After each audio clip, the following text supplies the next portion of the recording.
Okay, members. I'd like to welcome you to the council meeting, 7th July 2020, starting at 4 o'clock. You've all been sent an email detailing how I intend to try and keep this meeting moving as fast as possible, as we don't have an awful lot of time. We're hoping to end at 1:45. I suppose just as a procedural thing, I intend to run this meeting by, if proposals and seconders are evident from the speaking parts of some of members' contributions, that'll be fine. If not, I'll be asking that you put proposals and seconders in the chat, which is a change from previous meetings, but it might just make things a wee bit easier for us administratively at this end. So if there's no proposals or seconders from members interventions, I'll be asking you to put just either a word propose or second, or some other indication in the chat, and it'll be the first two that are recorded by the team here. Can I just take apologies now, and I'll go to group leaders first. Okay. Barry. Okay, Chris, no apologies from the Sinn Féin party, although Stephen McCann from late. Thank you. Thank you. Victor from the Ulster Unionists. No apologies from the Ulster Unionist groupings, apart from Diana Armstrong, I know is having problems with her internet, and she's in the process of rebooting now at the moment. Okay. Mary from the SDLP. Oh, there's no one. Somebody else maybe from the SDLP? Sorry, yeah. Apologies for Mary Garrity. Should probably be joining us for environmental services, but not for council. Okay. Errol from the Democratic Unionist Party. Thank you very much, Chairman. Just to apologize at this stage for Councillor Keith Elliott, who's hoping to join us later. Thank you. Grand. And from any independents or single member parties? I'll take that as these are all here then.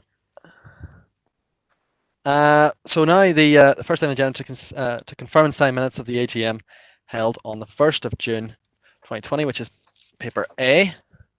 If we go through it, page by page. So page 1, page 2, page 3, page 4, page 5, page 6, and page 7. Any indications? Nope. Okay.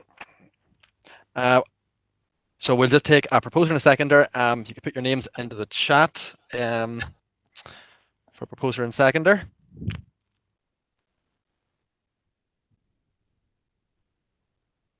And the general chat would do. Councillor Curry proposed, seconded by anyone at all?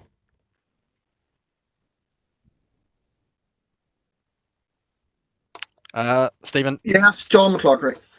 Well, Stephen Donnelly was second in the chat there, so that's proposed by Councillor Curry, seconded by Councillor Donnelly, and passed. We move now to confirm and sign the minutes of the council meeting held on the 2nd of June 2020, which is paper B.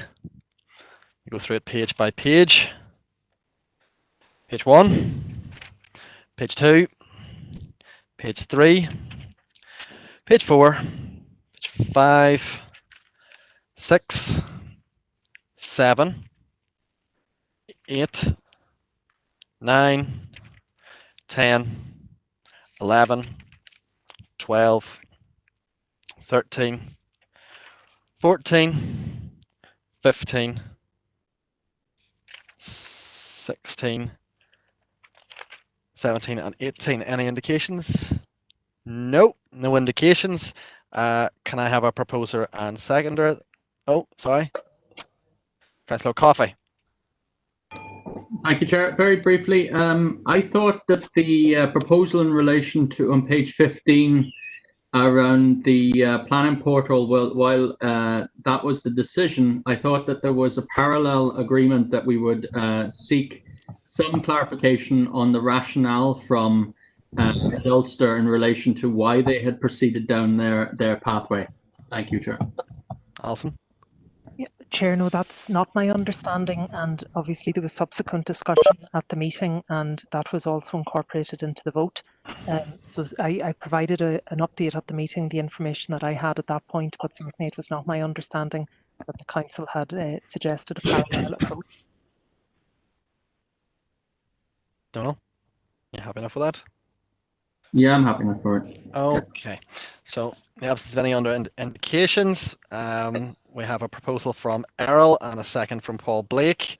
Everyone else anyone who's not in agreement, please indicate now. Okay, passed. Paper C, to confirm and sign the meetings of the reconvened council meeting on the 16th of June 2020. Take it page by page. Page 1, page 2, page 3, page 4, page 5, 6, 7, 8, 9, 10, 11, 12, 13, and 14. Any indications? No. Okay. Can I have a proposer and seconder then in the chat, please?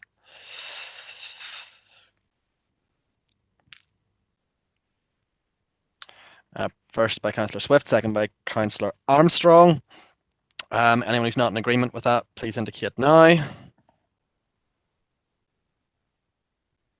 Nope. Okay. Passed.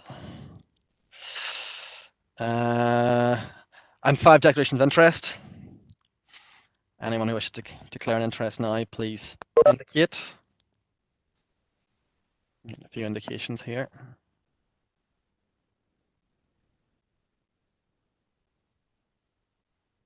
Nope, no indications. Okay. Not an indication.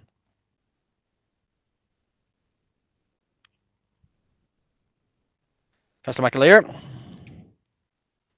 Thanks, Chair. And it's not in a declaration, but it's just a follow-up to Councillor Coffey's issue there with the planning portal. And I know that Mid Ulster have since corresponded to say that it's something that's saving them money and it's going to be more sort of tailored to their specific needs. So I think it was interesting that was the outcome of the previous discussion. But the point I'm coming in on is I had applied to have a motion discussed at this evening's meeting, and it was rejected on the grounds that it wasn't relevant to the people of this area. But subsequently to amendments made to or proposed and made to a meeting or a motion that is being heard this evening, I received a response from the Chief Executive, and the reason that an amendment was rejected was on the grounds that the current motion was reflecting police oppression and brutality in the US, whereas the amendments that were proposed were more relevant to events in Northern Ireland. So I'm just looking for a bit of clarification on why one motion was okay to be brought forward when it's dealing with the US, but the motion that I was bringing to do with Palestine wasn't actually okay to proceed with. Just if we could get a bit of clarification on that. Well, that's absolutely not a declaration of interest, but I suppose we may as well get that out of the way. Look, if we bring up the text of your motion, which wasn't accepted, there was no reference to the district or indeed I think even Northern Ireland as a whole. I did actually ring you to try and sort of advise you as to ways that the motion could be acceptable for a later date, but you didn't respond, which was unfortunate. But I know there was a tight time frame around. But as per Standing Order 29, my rulings are interpretation of standing orders is for me to make, and I made the interpretation of standing orders that motion wasn't, and that the other motion did have direct, and it's the word is direct relevance to the council district. These are judgment calls that I have to make, and I made them. To respond, Chair, I don't seem to have a missed call or that from you. Can you let me know when you made that call? And secondly, just the motion that I proposed was going to propose an action to contact both the British and Irish governments. So I'm just a wee bit confused maybe about how it wasn't relevant. Well, I can find and email you the date that I rang you. I'm not going to sit and go through phone records during the meeting, but I will email you that time. But as I said, the lack of any reference to the district is what I made the decision on. I think that sort of closes it out. Do you? But then, in terms of the proposed amendment, it was rejected because it was to do with the proposed amendment this afternoon to the motion being brought by Councillor Keenan was rejected on the grounds that it was relating to the North. That's not quite right. I mean, the proposed amendment was rejected as it was encompassed in another item. But Alison, if you want to clarify that. Chair, I'm happy to clarify, but I'm mindful this is declarations of interest and there is an opportunity for discussion of motions later on the agenda. But just to clarify for the councillor's benefit, motion 1, which is item 21.1 on the agenda, deals with the theme of solidarity and support to all people suffering oppression and police brutality in the United States. Shortly before the meeting, Chair, you received correspondence from Councillor McAleer on behalf of another councillor, Councillor Keenan, who proposed that motion, who had then suggested a series of amendments which appeared to relate to correspondence from Carlow County Council relating specifically to the policing of Black Lives Matters and associated events within Northern Ireland, and the link therefore was deemed to be tenuous between the substantive motion previously raised by Councillor Keenan and the proposed amendments, and that was the basis for the ruling. Right. Well, I'm gonna draw an end to this because it is direct declaration of interest, but there are opportunities for Councillor McAleer to raise that. Although I would ask him to be mindful of the standing orders, which claim that or which state that the rulings of a chair are not to be questioned within the confines of a meeting. So I'm going to move on now to. Yeah, can I declare an interest, please? Yeah, Councillor Thornton.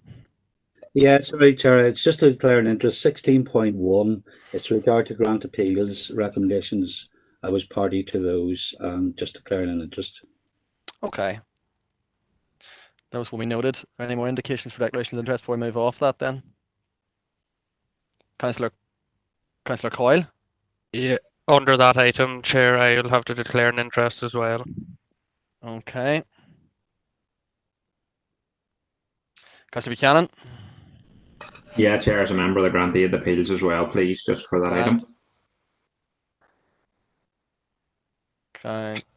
Councillor McCann? Thank you, Chair. The same item as well, just as member of the grantee of appeals panel. Okay. Any other members of the grantee? No, that seems to be us. Okay, well then, I think that's declarations.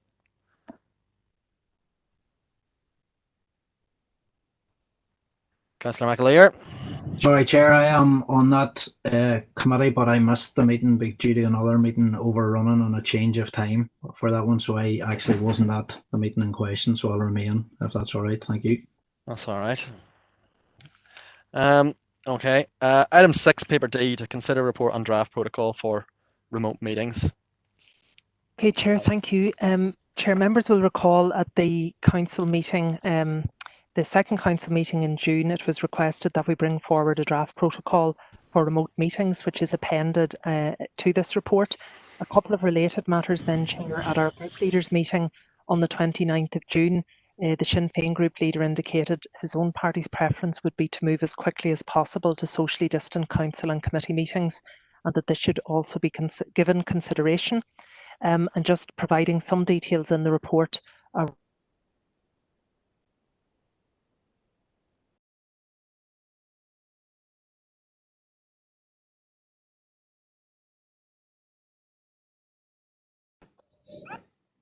Has Alison's sound gone off?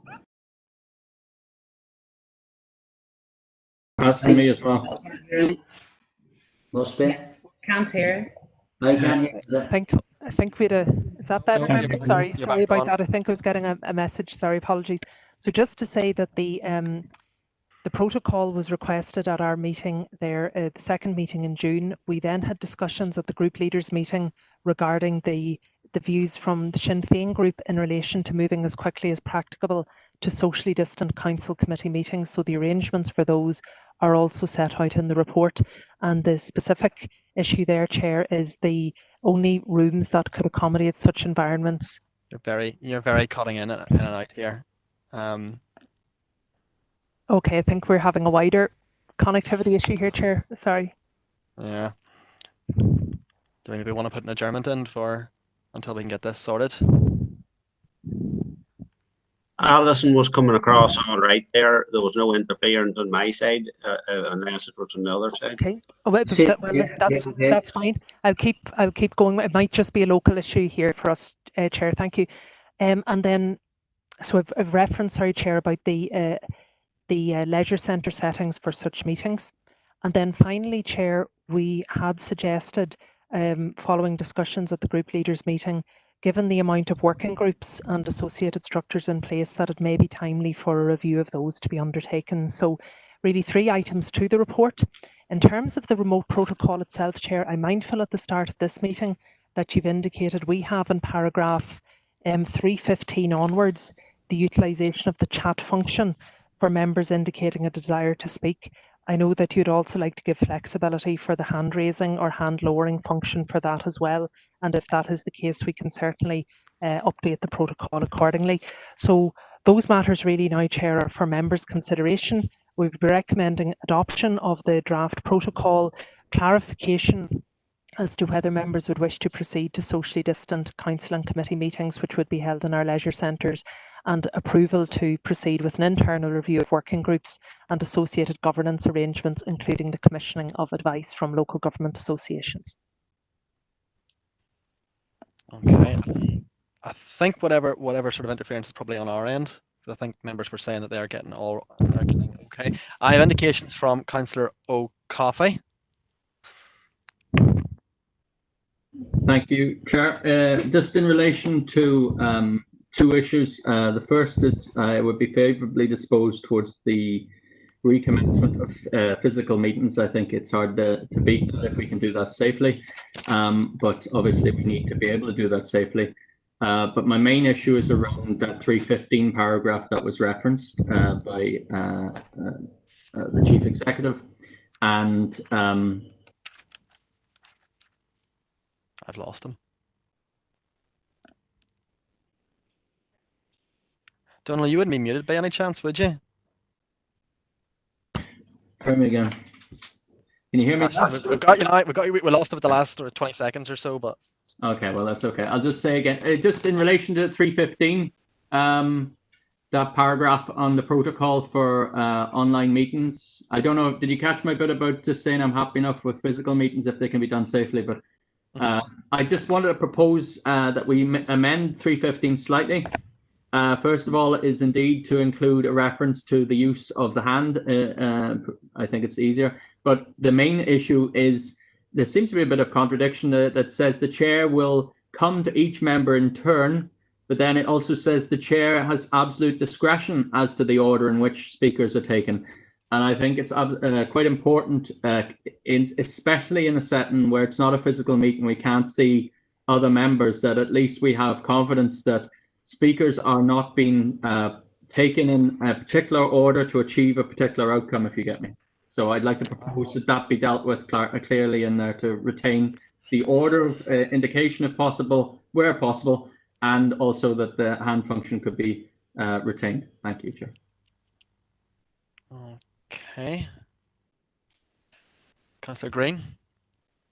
Thank you, Chair. There's two things I want to raise on this here. As for the council meetings, I would like to suggest or propose that we look at like a hybrid meetings where members that are shielding are able to either go to the members' room as long as it's socially distanced and properly done for safety reasons, or that they could stay at home and come in on the WebEx. Is that possible? Could that be done on the big screens in the town hall of that, where we say we have 20 or 22 or 25 councillors there, and the rest could come in at home on the WebEx thing? I'm sure it could be done. I can't see any reason why it couldn't, with a bit of thought on that. So that'd be my proposal, that we would definitely look at that. In around the meetings or the group working groups and that, I'm also proposing in around that, given in the context of a review of these working groups, I'm proposing that a new group, a new rural inequalities, either a subcommittee or a working group is put together, because for a long time I have been of the view that rural communities are disadvantaged. We always think that we're a very disadvantaged area as far as Stormont is concerned, because we're in the rural west. But I find I am, and people out there, constituents, are finding that even within our own council, there's a perception that rural always comes last. And so there's inequalities both from central government and our own local government that needs to be looked at, and issues need to get a higher priority in our council. So that's my proposal, that would also be looked at, and either a working group or a subcommittee put together. Okay. Councillor Armstrong. Thank you, Chair. Yes, and I just want to talk about a couple of issues to do with the protocol for remote meetings, and thank you, Alison, for bringing this report. Just, I feel it really is imperative that it enables a smooth running of the virtual meeting, to make it easy, particularly for whatever chair, to navigate and to manage the meeting. The two areas that I have concerns with are connectivity. You know, even for myself today, logging on, my broadband went down again. So many councillors do log on successfully, but do experience a drop in bandwidth, just probably due to the fact there's 49 other participants online, and muting and switching off the video don't entirely help. So really that illustrates the deficiencies of broadband in the rural area, and it is really frustrating to be cut off when decisions or a vote is being taken. So even with the offer of facilities for us to use, the council facilities, we don't always know. We're sitting at home ready for a meeting and then it'll drop. So really we are experiencing those difficulties. And like Donal, like Councillor Coffey, the chat function at 3:15, we have really excellent IT support during meetings and we appreciate it, but ultimately the chair does decide the order of speakers, and it may not always be possible for the chair to see the chat message while monitoring the raised hands. And members phoning into the meeting are having to call out a request to speak. So I'm really convinced that the system is working. It is challenging, it is virtual, but it's important that we attempt to conduct important council business. And I know it's onerous on the chairs, but just comments on that. Thank you, Chair. Thank you. Councillor McCann.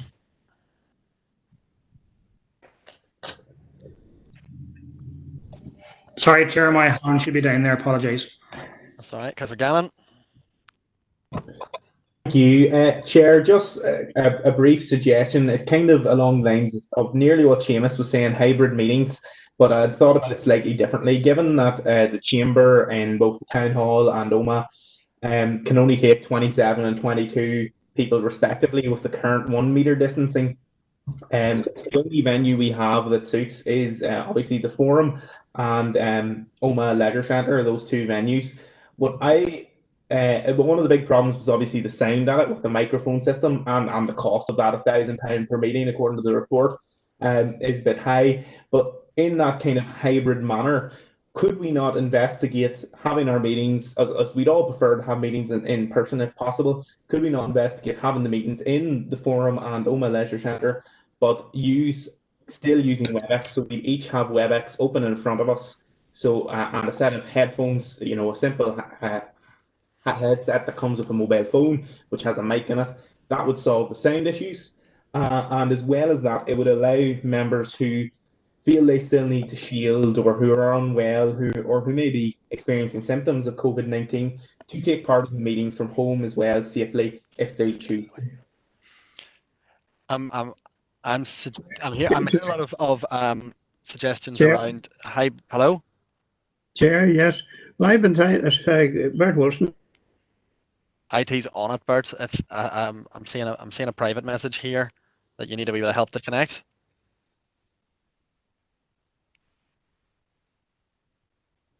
I think they're on it. I'm going to come to Alison now, who's talking about the issue of hybrid meetings has been raised a couple of times. So maybe Alison, if you address that.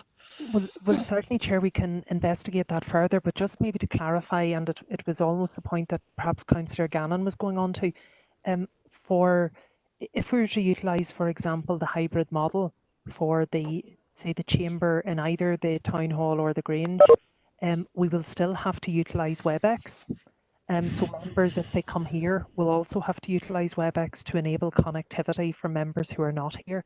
In the event that we chose to use the Lakeland Forum and utilise WebEx, then certainly that would rule out the microphones. However, the audio amplification, but it would mean that members of the public in attendance wouldn't be able to hear the proceedings. So it would be if we were to utilise the hybrid, it's just to clarify, it will still be using WebEx technology, and that would continue for as long as you were unable to have all 40 members together. And in the event that we proceeded with the Lakeland Forum or Omagh Leisure Complex, we could certainly utilise it with WebEx, but I still think you'll need some amplification, or without WebEx, where the wider amplification would be required. But we can certainly look at those suggestions further. Okay, Councillor McAleer.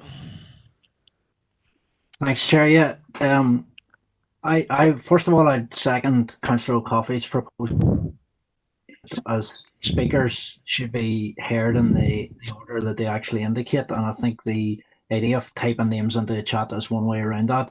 It's I suppose theme maybe 3.15, 320, 4.1 and 4.6 that it references the chat, but it doesn't maybe reference the raise your hand function. Is that now going to become obsolete, or maybe there should be a bit of clarification just on some of the points in terms of if this is going to be the protocol, what we do and what we don't do. In relation to 4.8, I would query about having a procedure to formally challenge the chair, obviously within reason, I'm sure you'll appreciate. And again, I'd queried this with the Chief Executive, 4.25, the idea that the chair could more or less evict someone from a meeting, and whether that can be done during physical meetings that do occur in the chamber normally. Finally, 4.26, I suppose where relevant, I would be hoping that not just online versions, but the physical copy be made available for public consumption if that was something that was necessary. Again, I've relayed these concerns to the Chief Executive, but I would be kind of inclined to get that tidied up or confirmed if we are going to be signing off on protocol, what exactly it entailed, what we should be doing, what the correct procedures are. So I would just like to get that sort of set in stone if we could this evening.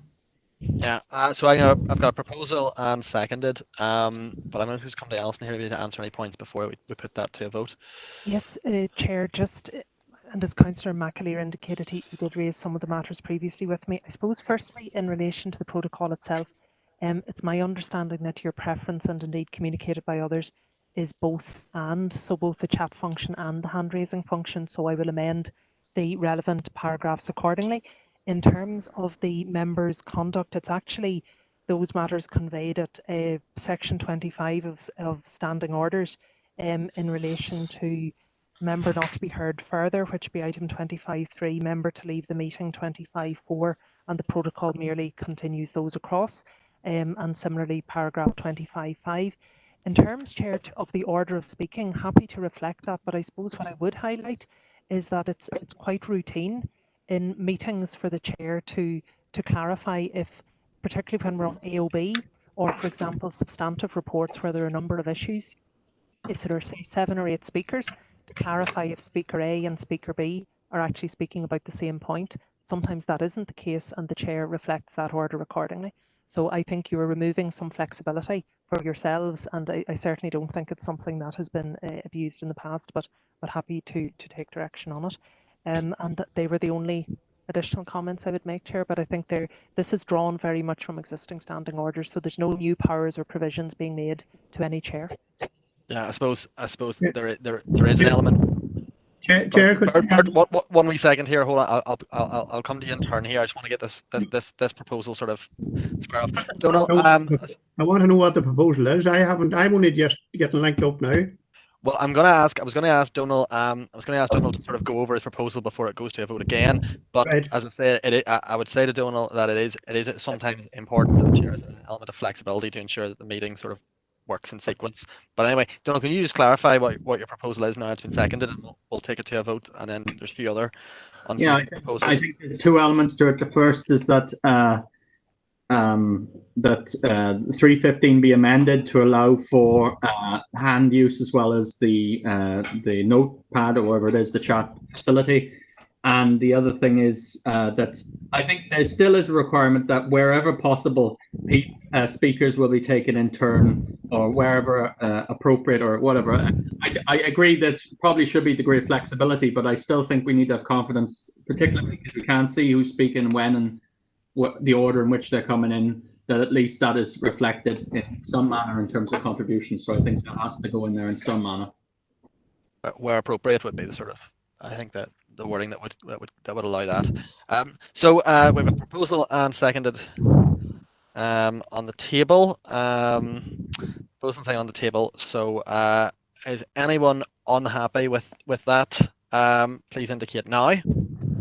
Sorry, Chair. Chris, do you have more speakers in line? I have a number of speakers, but I'm trying to just get individual proposals kind of squared off, so we don't sort of, I think, gathering proposals, it gets very complicated.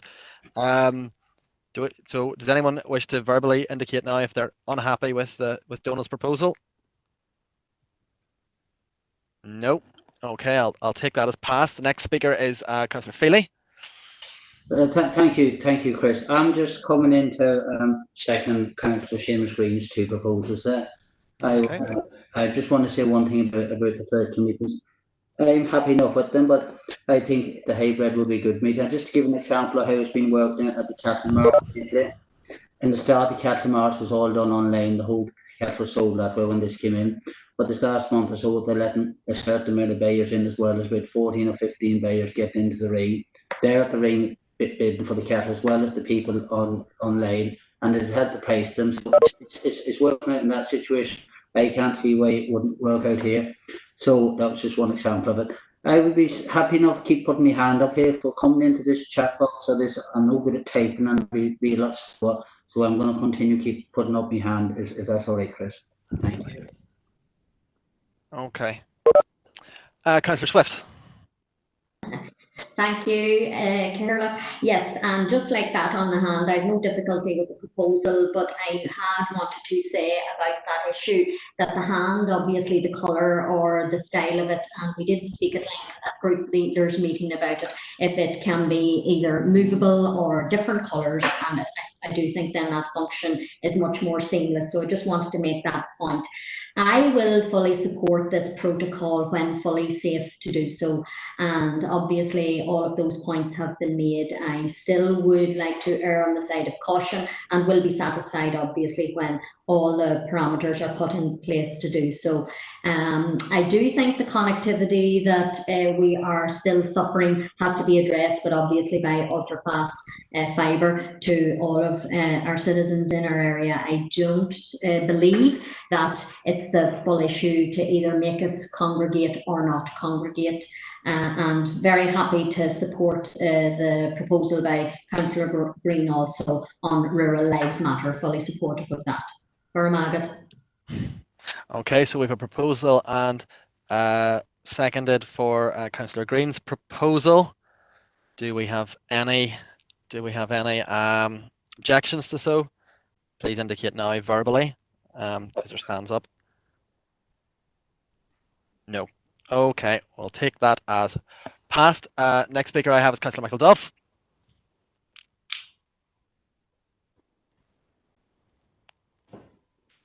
Can you hear me now, Chris? Thank you. Gotcha. Chair. Yeah. Okay, just briefly, Chair, just on the meetings that we're moving towards, I think, as a council, I welcome that obviously and support the motion as put by Councillor Green. Other councils have been doing this. It's just noteworthy that if you do a cross comparison of councils like Mid-Ulster, Derry, Strabane, the other councils, even last night, Dunleera, Rathdown, I saw an image of a meeting which was able to achieve social distancing, but allowed for the fact that 60% of communication is non-verbal. But I'll focus in now, Chair, on the review of working groups. I think that's very necessary. It's overdue, and some of our working groups perhaps will be redundant at this time, and others need to reflect our current priorities, our corporate plan.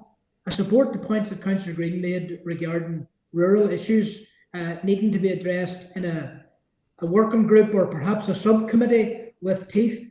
And recently we were contacted by a journalist, a respected journalist, who made the point that, for example, the health discussions are very, very important, but of course our legislation or standing orders doesn't allow for openness and transparency in terms of media presence at health liaison working group meetings, but they would if we upgraded that to a subcommittee. So I'd be in favour of realigning structures here and ensuring that the likes of health and the likes of agriculture and rural issues are upgraded perhaps to subcommittees. But all of that, the devil's in the detail, and I'm sure in the early autumn we'll address those issues. But it's good that we are addressing a review of working groups, and I support the move towards hybrid meetings. But I do emphasise that everything does need to be done in accordance with health guidelines and safety. Thank you, Chair. Oh, absolutely. Councillor O'Reilly.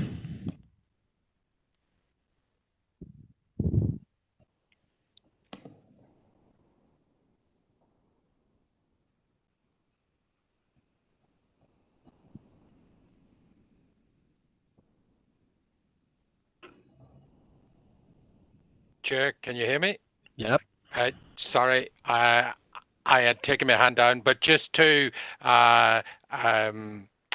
follow up on the idea there of the hand, we certainly, for those of us that have got used to that, it would be a big miss to stop using that, even though it has some problematic time delays. But just to follow through on the hybrid idea of the meetings, that there needs to be a clear understanding of exactly what technology is available then and how people are spread out in the town hall and that sort of thing before we can sort of get to the point of using it, so that everybody is clear that we're not having X amount of people coming in one day and nobody the next day and all the rest of it. So it is just that there would be some, as Barry says there, devil in the detail.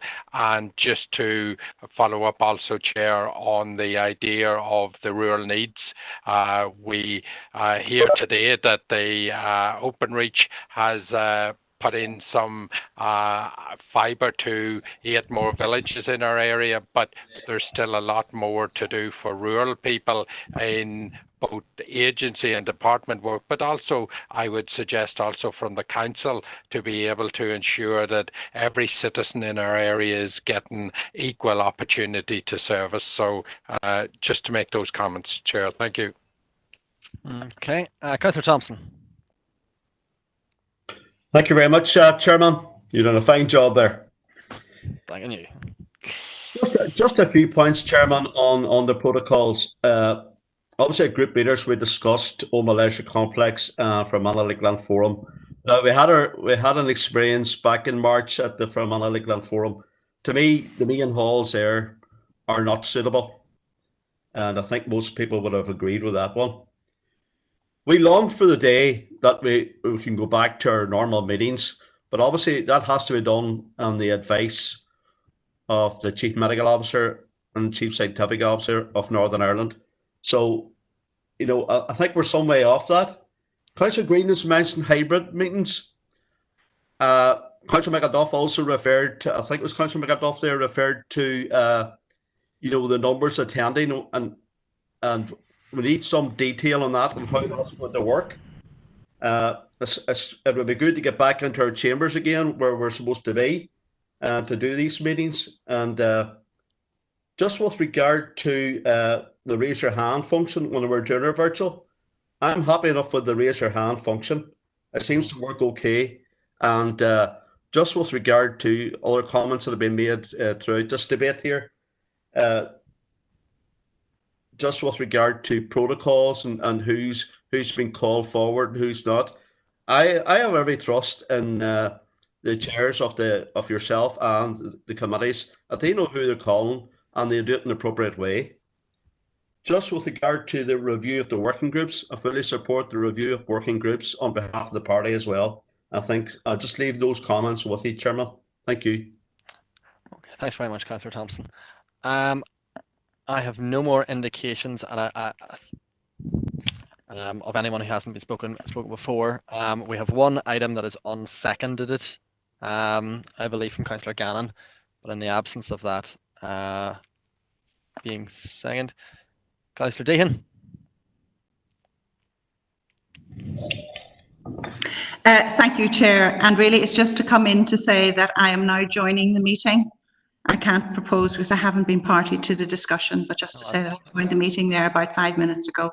Thank you. Thanks, Councillor Deehan. Any more indications? Councillor Thornton? Sorry, Chair, I had my hand up by mistake there. Okay. Oh, sorry.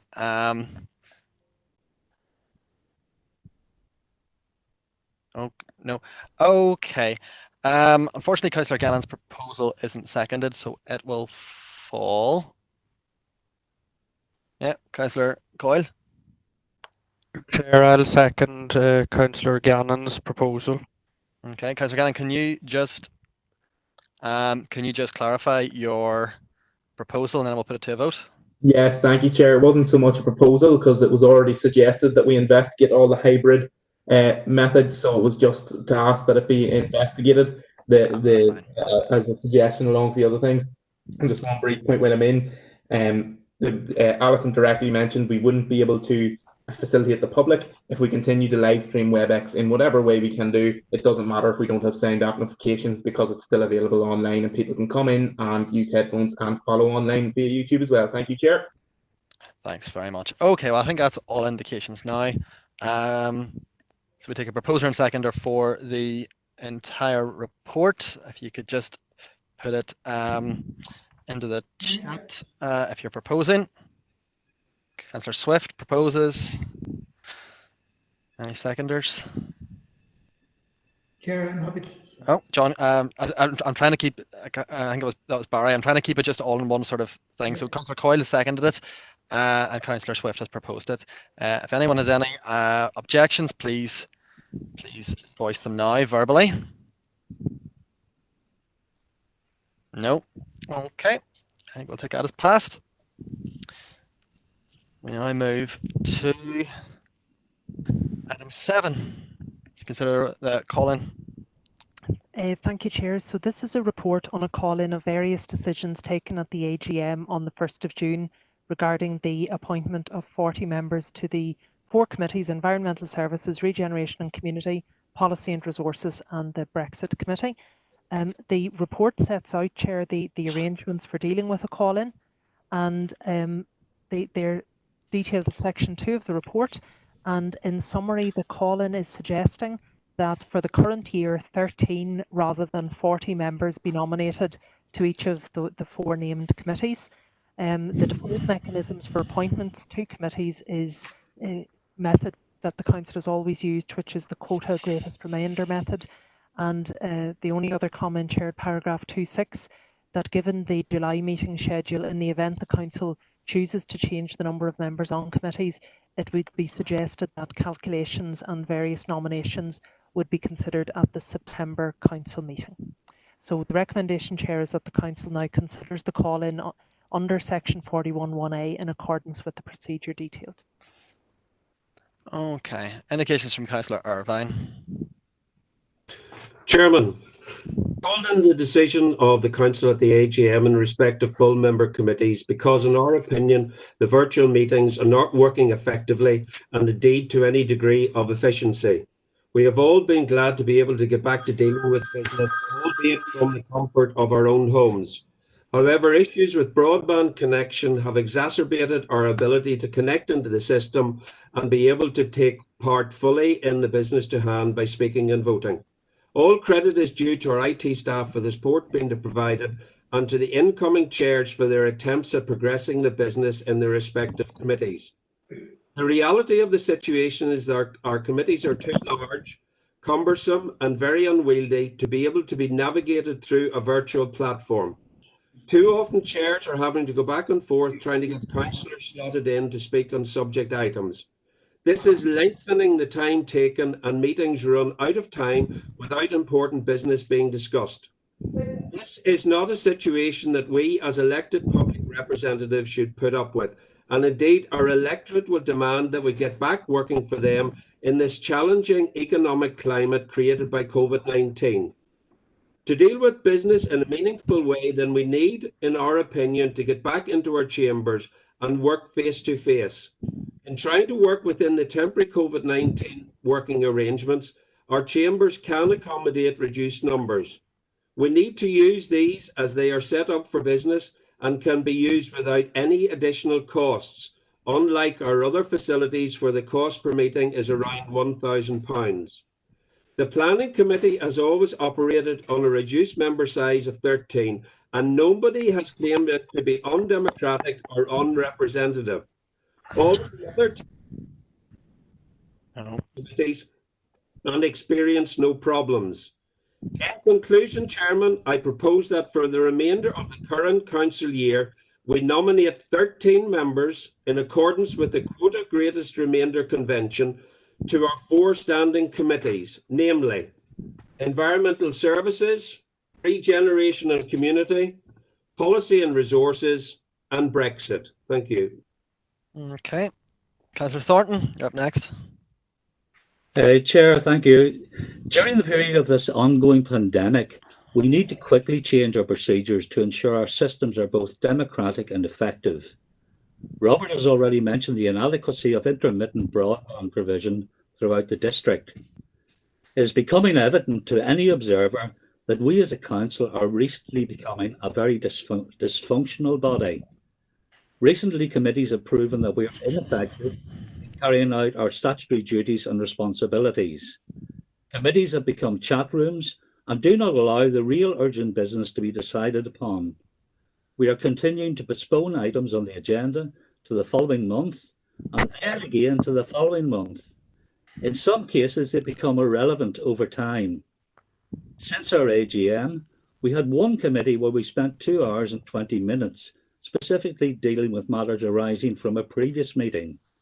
We rehashed the topics previously debated and agreed. After all this time, nothing changed. This left only one new agenda item being heard and decided upon. Day-to-day council responsibilities such as licensing, building control approvals, etc. is simply not being dealt with. These are the bread and butter functions of a council to assist our constituents and businesses. We allow this stalemate to continue. Local government auditors can now, in my own mind, quite rightly criticise and perhaps sanction our council for retaining this growing dysfunctional status quo.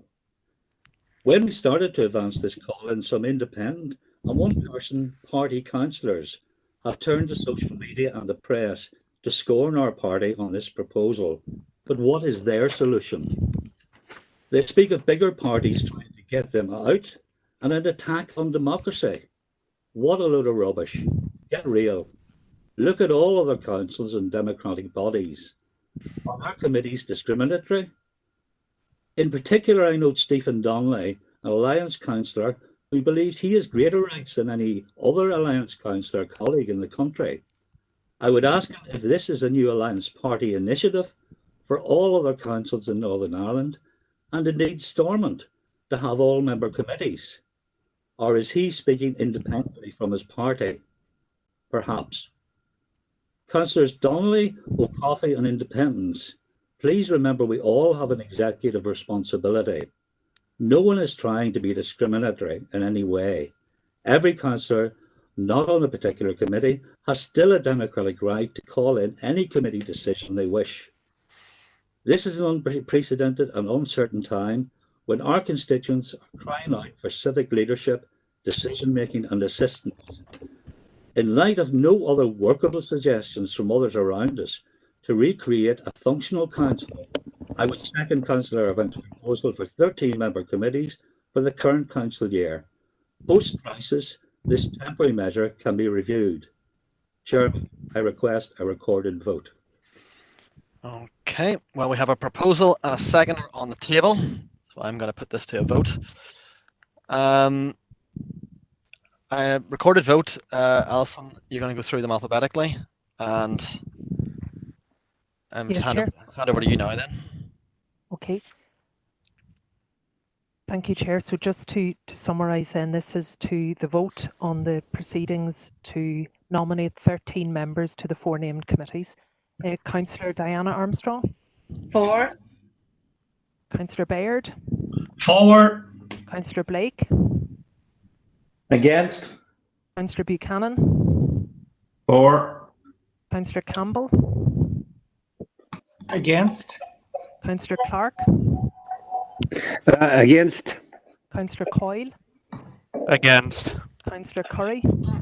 Alison, can I just come in here now? This is just beyond a joke. There's a few objections. I thought there was going to be debate on this. Now, really and truly, this is kind of becoming unforgivable for me, I have to say. Now, there was a lot of things said in the seconding of that motion that really needs to be addressed and impressed, and this just cannot go on like this now. This is definitely anti-democratic. You took a proposal, you took a seconder, you didn't even say any objections. I object to this moving any further, Cathaoirleach, and I definitely suggest, I think that I can see it in the group chats here. Here. Speak, where's our rights? Come on now. And I fully object to that going any further. I think it's disgraceful. I would totally concur with Councillor Swift. The fact is that there's a counter argument needs to be deployed here, and we haven't been afforded equal opportunity to have make a case for the counter. Chair, I would also point out It's a good job I spoke up and said that. I would just point out, Councillor Fortin used his contribution specifically to attack me, and I believe that I should have the opportunity to respond. Here. As I said at the start of the meeting, and as has been went through the meeting, when there's a proposer and a seconder on the table, I'll take a vote. There's also been a recorded vote. After that, Chris, I come in with an objection, and I really think you should have given me the right to say, okay, what do you object to? Now, that's not how previous votes have been taken, exactly. Even at this meeting. No, I am trying to get through this meeting. You're not going to proceed like that, Chris. That's totally unfair now. Come on. You have to hear the reasonableness of what I'm saying here. I fully object to progressing or proceeding without hearing what we have to say. And there's, I can see it all bleeping up here. There's quite a few people feeling the same way. And actually, we do feel differently on this too, I might add. once this vote is taken, you will have every right to put forward your own proposals, and you can speak on them as you wish. But I have a proposal second on the table, and I'm prepared to continue with the vote. Point of order. Can I ask Alison? This is Councillor Green.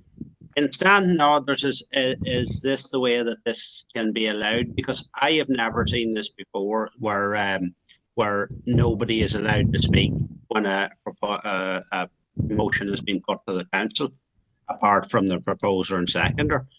Is that the way that it can be done? Because I'm in the council 10 years, I've never seen that happen. Yep, Chair, there is provision that essentially once the specifically, I suppose, on the call-in, the arrangements for dealing with the call-in are detailed, but once any proposal is seconded, the chair then can proceed to put the matter to the vote. Yes, and then when an objection came in, he still proceeded to go to the vote. So that's my issue, Alison. I'm strongly objecting to this. This is against all protocols that we have been learned to. And as Councillor Green's after saying, never had this experience before. Do not be setting a precedent. And I'm not trying to be awkward. This is definitely all about exactly what we feel the motion is about. This call-in. Votes be on. You can put forward your own proposals and your own motions, but I'm clearing off motions as they appear before me. So continue with a recorded vote. Hey, Chair, Councillor Curry. Actually, at this point, I would like to have Philip's opinion on that. You can see Victor's message has come in to everyone, and before we would proceed, that's the best suggestion. Please. Happy enough. Philip, if you want to come in now, you're. Chair, the position is that a ruling on standing orders is a matter for the chair. And the position usually is further that once the vote is called, the vote must be continued. It's a matter for the chair as to when that vote is called. Okay. Right. So I think that covers it.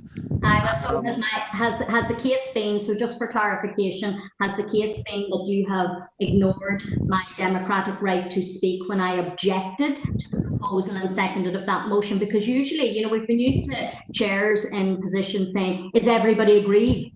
You know, and that gives the opportunity, if you haven't seen this great group chat that you requested at the start of the meeting yourself, so it's not functioning, certainly not functioning for me, and you haven't seen it. So clarify that for me, please, Cahirla. When I ask for objections, that is on the assumption that there is no objection. The fact this has been called to a recorded vote allows you to record your dissatisfaction through your vote, and after that, ask for the objection. That's the point, and I put it into the chat. Your objection will be noted through your vote, and if you wish to make a proposal after this, but this is proposed and seconded and on the table, and I'm moving it to a vote, and I'm taking no more sort of interventions on it until the vote's finished, and then you can bring in your own proposals, bearing in mind the three options that you have from standing orders. He didn't take an intervention at all. Chairman, on a point of order. Go on, which one? Well, I just want to get clarity from you. So are you saying now in the future, if you assume that there's going to be disagreement, you're going to take that as a cue to move straight to a vote without any discussion whatsoever? That is absolutely not what I'm saying. And by the way, literally what you have just said. No, it's absolutely not what I've just said. The fact is that Councillor Thornton asked for a recorded vote. Therefore, there is no need for me to find out from the floor if there is dissension, because I will find that out by the vote. Chair, all I will say is that people had great misgivings about this motion, given the anti-democratic nature of it. Quite frankly, the manner in which these proceedings are being handled tonight really reinforces those suspicions that people have about this council and the way in which it behaves. Alison? Councillor Curry? Against. Councillor Deehan? Against, Chair. Councillor Donnelly? Against. Oh. Pardon, Councillor Anne-Marie Donnelly. Councillor Sean Donnelly? Against. Councillor Stephen Donnelly? Against? Councillor Elliott, For. Councillor Erskine, For. Councillor Feely, Against? Councillor Fitzgerald, Against. Councillor Gannon, Against. Councillor Garrity, apology, Councillor Green, Against? Councillor Irvine, For. Councillor Keenan, Totally against this planned attack on democracy. Councillor Catherine Kelly,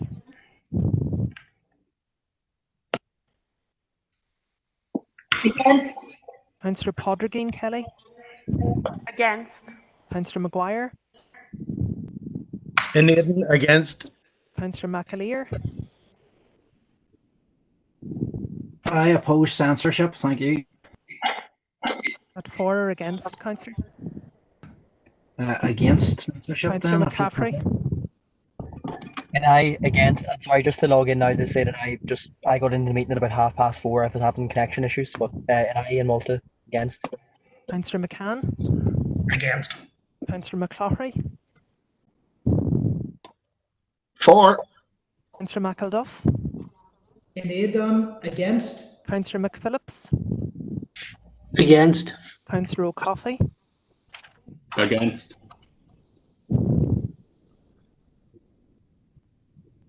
Against? Did you hear that? Councillor, Against? yes, thank you, Councillor O'Reilly, Against?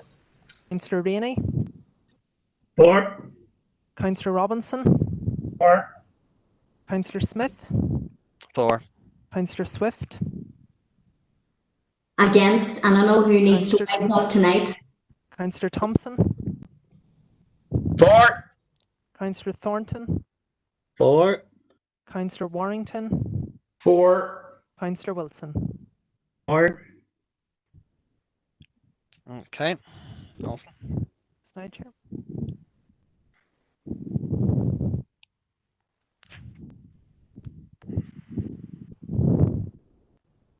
Just double counting here. My record.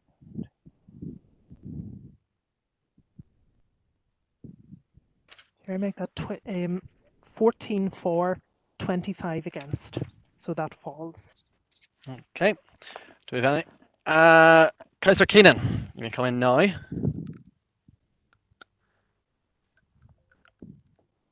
Well, originally I was coming in to raise an objection against that motion, but like Bernice, it wasn't heard.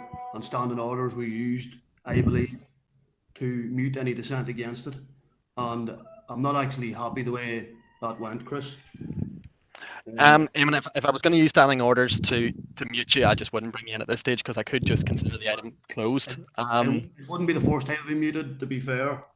But anyway, it failed, so thank you. Councillor Swift. Yes, Gorma, and I'm happy that that undemocratic call-in did fail, and I take exception with the language that was used earlier on about independence needs to wise up. I think of all the first preference voters that came out and voted Swift #1. You do not tell those people to wise up. They put their faith and their confidence in me, and I most definitely am elected to give voice to all of their concerns, and I try my very best to do that. And I tried my very best to do that alongside all councillor colleagues in FODC. I had considered the call-in, and I fully agreed that meetings are unwieldy. However, efficiency and proficiency is what is required, and we did not see that demonstrated here this evening. And to be perfectly honest with you, I wasn't going to be getting so incensed about it, but because of the comments that were made, particularly by the seconder, I feel quite annoyed and very angry at how this particular call-in has played out.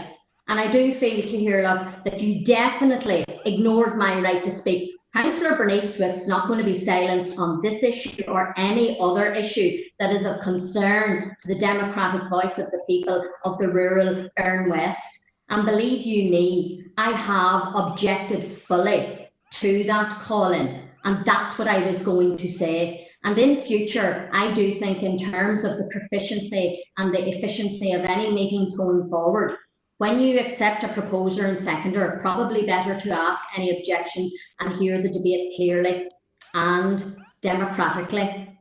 That's all I have to say for now. Gurmagat. Councillor Stephen Donnelly.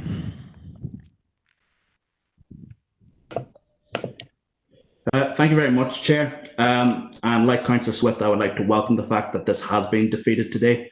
And in future, whenever we are seeking to have a proper discussion about reform of the way in which we conduct business, maybe it would be beneficial if the UUP would consider trying to handle it in a mature, sensitive and consensual way, rather than trying to push council in an aggressive manner that they have chosen to do tonight.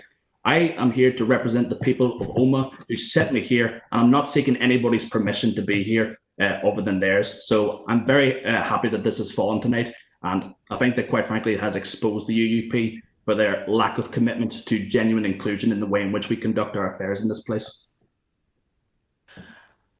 Right, have we got any proposals coming forward? Councillor McAleer. Thank you. I suppose a question would be what happened, Councillor Irvine, that at the AGM he was happy to propose 40 members to the Committee of P&R, and what actually happened to him in the meantime. I take exception to the report that was brought before us, and unfortunately we weren't given the opportunity to debate or discuss this prior to this. It says in the report that there's no impact on. Well, it says in the report that there are no adverse equality and good relations impacts, that there are no adverse sustainable development impacts, no rural proofing implications, and yet it notes that this affects all DEAs. You know, this directly adversely impacts on the people of my area of Mid Tyrone, where I was elected, first person elected in that count. It directly affects the people of Omagh Town, where Josephine and Stephen are elected. It impacts directly on Enniskillen, where Donal is a representative, and likewise Erne East and Erne West, where you have Eamon and Bernice as two representatives there. So how can there be no adverse equality or good relations implications if people who have elected these people, who have put their trust in them, are trying to be silenced by your party? And again, I'll have to stress how badly this discussion has been handled tonight. It was always going to be a contentious one, but I think it's been handled absolutely appallingly. I would like to state as well, just if members are so keen to have a smaller groupings meeting, perhaps they would consider having the 6 independents or single councillor parties as privy to those meetings, and they could work out then who the other 6 or 7 councillors might be if they wish to reduce them to 13 members, because if they wish to be truly democratic, that is the way to proceed. We are not a collective, although we work quite well together on many, many issues, and we have, to many been a thorn in the side of the establishment to date. But I think it's, if you're talking about democracy, talking about being open and transparent, people who have been elected as independents, as single members of parties, have to be given a voice, and they have to be given a chance to represent those position. So I would maybe leave it as that for the time being, but very disappointed in the way this has been handled, but encouraged by the outcome and encouraged by the result. Councillor Michael Duff. Thank you, Chair. Chair, I want to reflect the Sinn Féin group view on this matter. And I do think it has been unsatisfactory, very unsatisfactory. And I want to contribute to this debate. Debate needs to be facilitated on a matter like this. And I do take the point about adverse impacts on equality and good relations, or at least perceived impacts. And we do have to try to achieve consensus where possible. So the Sinn Féin position is this: we are the largest party within the council. We have 15 of the 40 members elected across 7 district electoral areas. In Mid Tyrone, for example, we got 4 out of the 6 councillors. So the people of Mid Tyrone, for example, elected 4 out of 6 councillors. So we're the largest party, but that doesn't mean we want to practice majoritarianism. We don't want to do that. Meetings, of course, need to be productive and effective, but there is an onus on the chairing, and we all need to act responsibly. I want to say that Sinn Féin respects the mandate of all 40 councillors. The UUP 9, the SDLP 5, the UUP 5, the smaller single member parties 2, and independents 4, and Sinn Féin 15.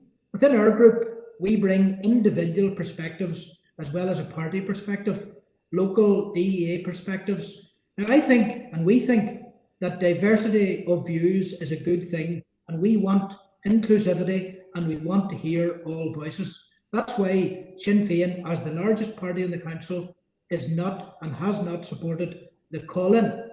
And of course, subcommittees and working groups can operate on the basis of smaller numbers, but I do think the strength of feeling that is exhibited by the Sinn Féin party, by the independents and smaller member parties tonight needs to be taken on board. And it really is that this was driven from the Ulster Unionist Party, no doubt about that. It was supported by the DUP, and it's regrettable that it has taken those lines. Thank you, Chair.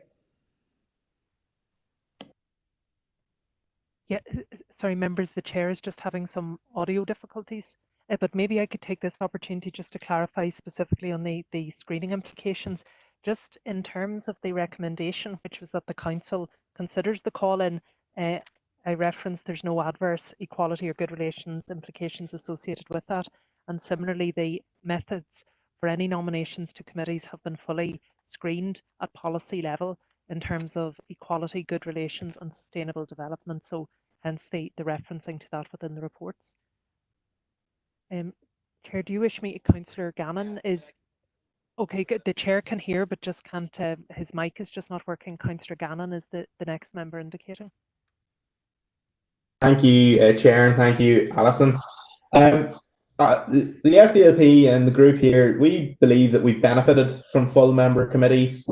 And of course, there's been teething problems with the online meetings and stuff like that, but it's nothing that we can't overcome with time. We've seen that still working on the different ways forward. We had that proposal, we had a paper earlier talking about different ways forward, and we're investigating whether hybrid meetings or other formats as well. So obviously the current format has its problems, but we benefit from having everyone here. And it is important to say that even individuals within our own parties, whether that be the SDLP, the Ulster Unionists, the DUP, Sinn Féin, we have individuals that will bring different perspectives and different ideas and different things from their respective DEA. So we feel that we benefit from that. Of course, if we continue to struggle over the next year, then it's something that we can discuss at the next AGM. But for now, we are more than happy to continue with the full member committees. Thank you.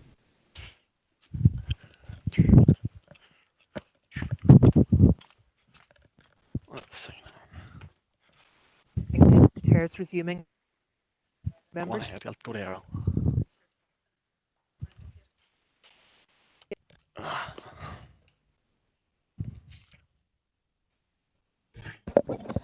Thank you very much, Alison. Thank you, Chairman. Some of the comments that have been made here. We're almost an hour and a quarter into this meeting, and we're really in item 7. So I think that really rests the case.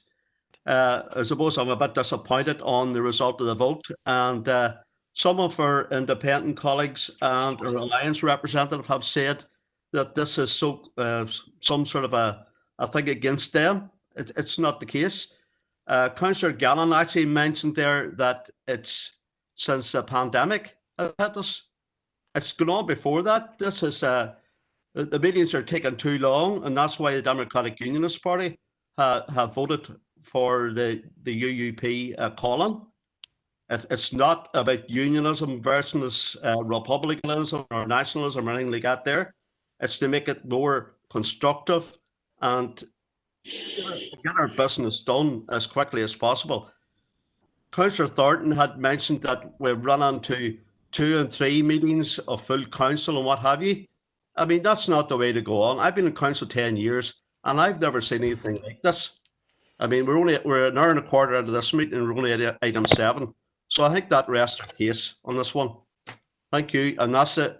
That's a democratic vote, and I'm a Democrat, and I'm happy to accept it, Chairman. Thank you. Can you hear me now? Okay, I have heard all the interventions. Councillor Warrington. Thank you, Chair, for letting me in. Well, certainly, we as a party, we're not setting out to disenfranchise any of the other smaller parties or single independents. Basically, all we wanted to achieve was that the meetings were functioning and that everything was moving along slowly. You know, let's be honest, we're the only council in the whole of Northern Ireland that has full member committees. And as once alluded to in one of the, I think it was the seconder, told us that if anybody who wasn't on the 13-man committee wasn't happy with the outcome, then the procedure was in place where they could call it in. So certainly we were not out to silence any other councillors in the process. We wanted to try to get a process that was going to get the business done and to move on in a more efficient manner. Thank you. Okay. Councillor Erskine.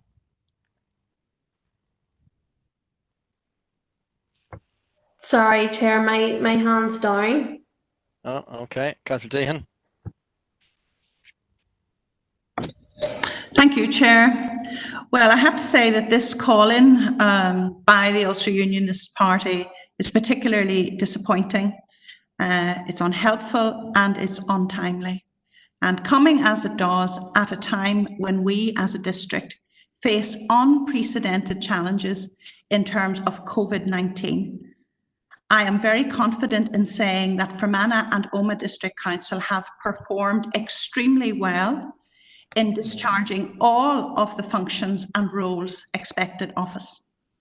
And I strongly disagree with Councillor Irvine and Councillor Thornton that we need to get back to work. Well, frankly, Chair, I have never worked harder in my life. There are so many documents to read. There are so many meetings to be attended. We are all working extremely hard. And I believe that as a council, we have been exceptionally successful in meeting the demands of the times that are in it. Of necessity, because of the complexity of the issues that we have to deal with. Not only us as members, but also our officers and all the reports that they have to compile. Understandably, this is going to make business long and complex, and it is right that we should have proper discussion on it. I think that we have adapted to virtual meetings exceptionally well. Speaking from someone of a generation that might not be very technologically minded, I think we have adapted enormously well. If the meetings have been lengthy, part of that is due to technological reasons, and I am very confident that going forward, Chair, I am very confident, Chair, that going forward, that we can improve our efficiency. And I do accept that our meetings are too long, but exclusion is not the answer. And I do support Councillor McAleer when I say that I don't agree that had this call-in succeeded, there would have been no impact on equality or rural proofing or indeed good relations. This motion potentially was very divided. I do hope that the good sense of all members will prevail and that we can put this thing behind us. I agree with other members who have said that each member has a mandate which must be respected, and every member brings their own particular life experience and opinions to the floor for consideration. Exclusion is not beneficial to anyone, and I regret that the Ulster Unionist Party has decided to take this route. But the motion has failed. Let's leave it there and go forward in a positive way. Thank you, Chair. When you bring the next one in, I'm still struggling here. Councillor O'Coffey is the next speaker. No, that's Thank you, Chair Chair. can hear, but just communicate. Sorry, Councillor. Yep. Okay, well, it's a deeply regrettable vote. A motion been brought forward.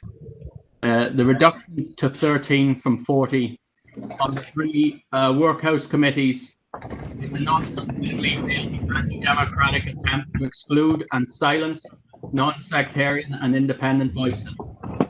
And I think there were particularly regrettable comments by the Enniskillen duo of Councillors Irvine and Thorne. I think the reality is that this wouldn't have come forward if it wasn't for the case that those who are single party representatives and independents were not having a significant impact. In fact, real accountability. The question is about how people who were so able continuously to finish on time in the past and deal with all the matters in sufficient detail. I believe that the number 13 was chosen specifically to exclude independents and single party representatives. The number would have ensured that independents and single party representatives would have been left dependent on mainstream parties to even get a seconder for a proposal.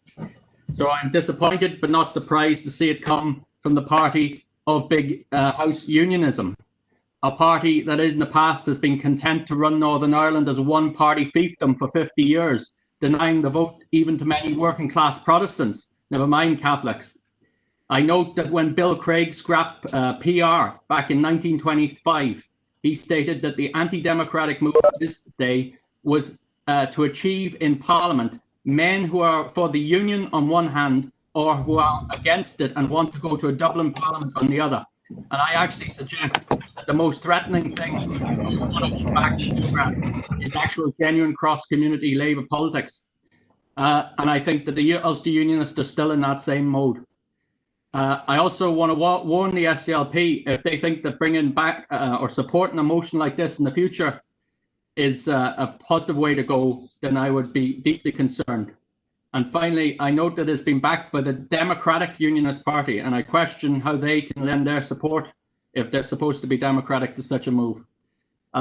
In particular, I think it is important that we support the mandate of all everyone that's been elected. Everyone should have a voice in these decisions, and I think we can find a better way forward in terms of concluding business, but it must be chaired properly and fairly. And there must be adequate opportunity for all of us to have our say and represent the people who feel so strongly on many of these issues and who are voting in increasing numbers for alternative, non-mainstream, non-sectarian voices who are putting forward the politics of issues that matter as opposed to issues that maybe are sidelined. Thank you.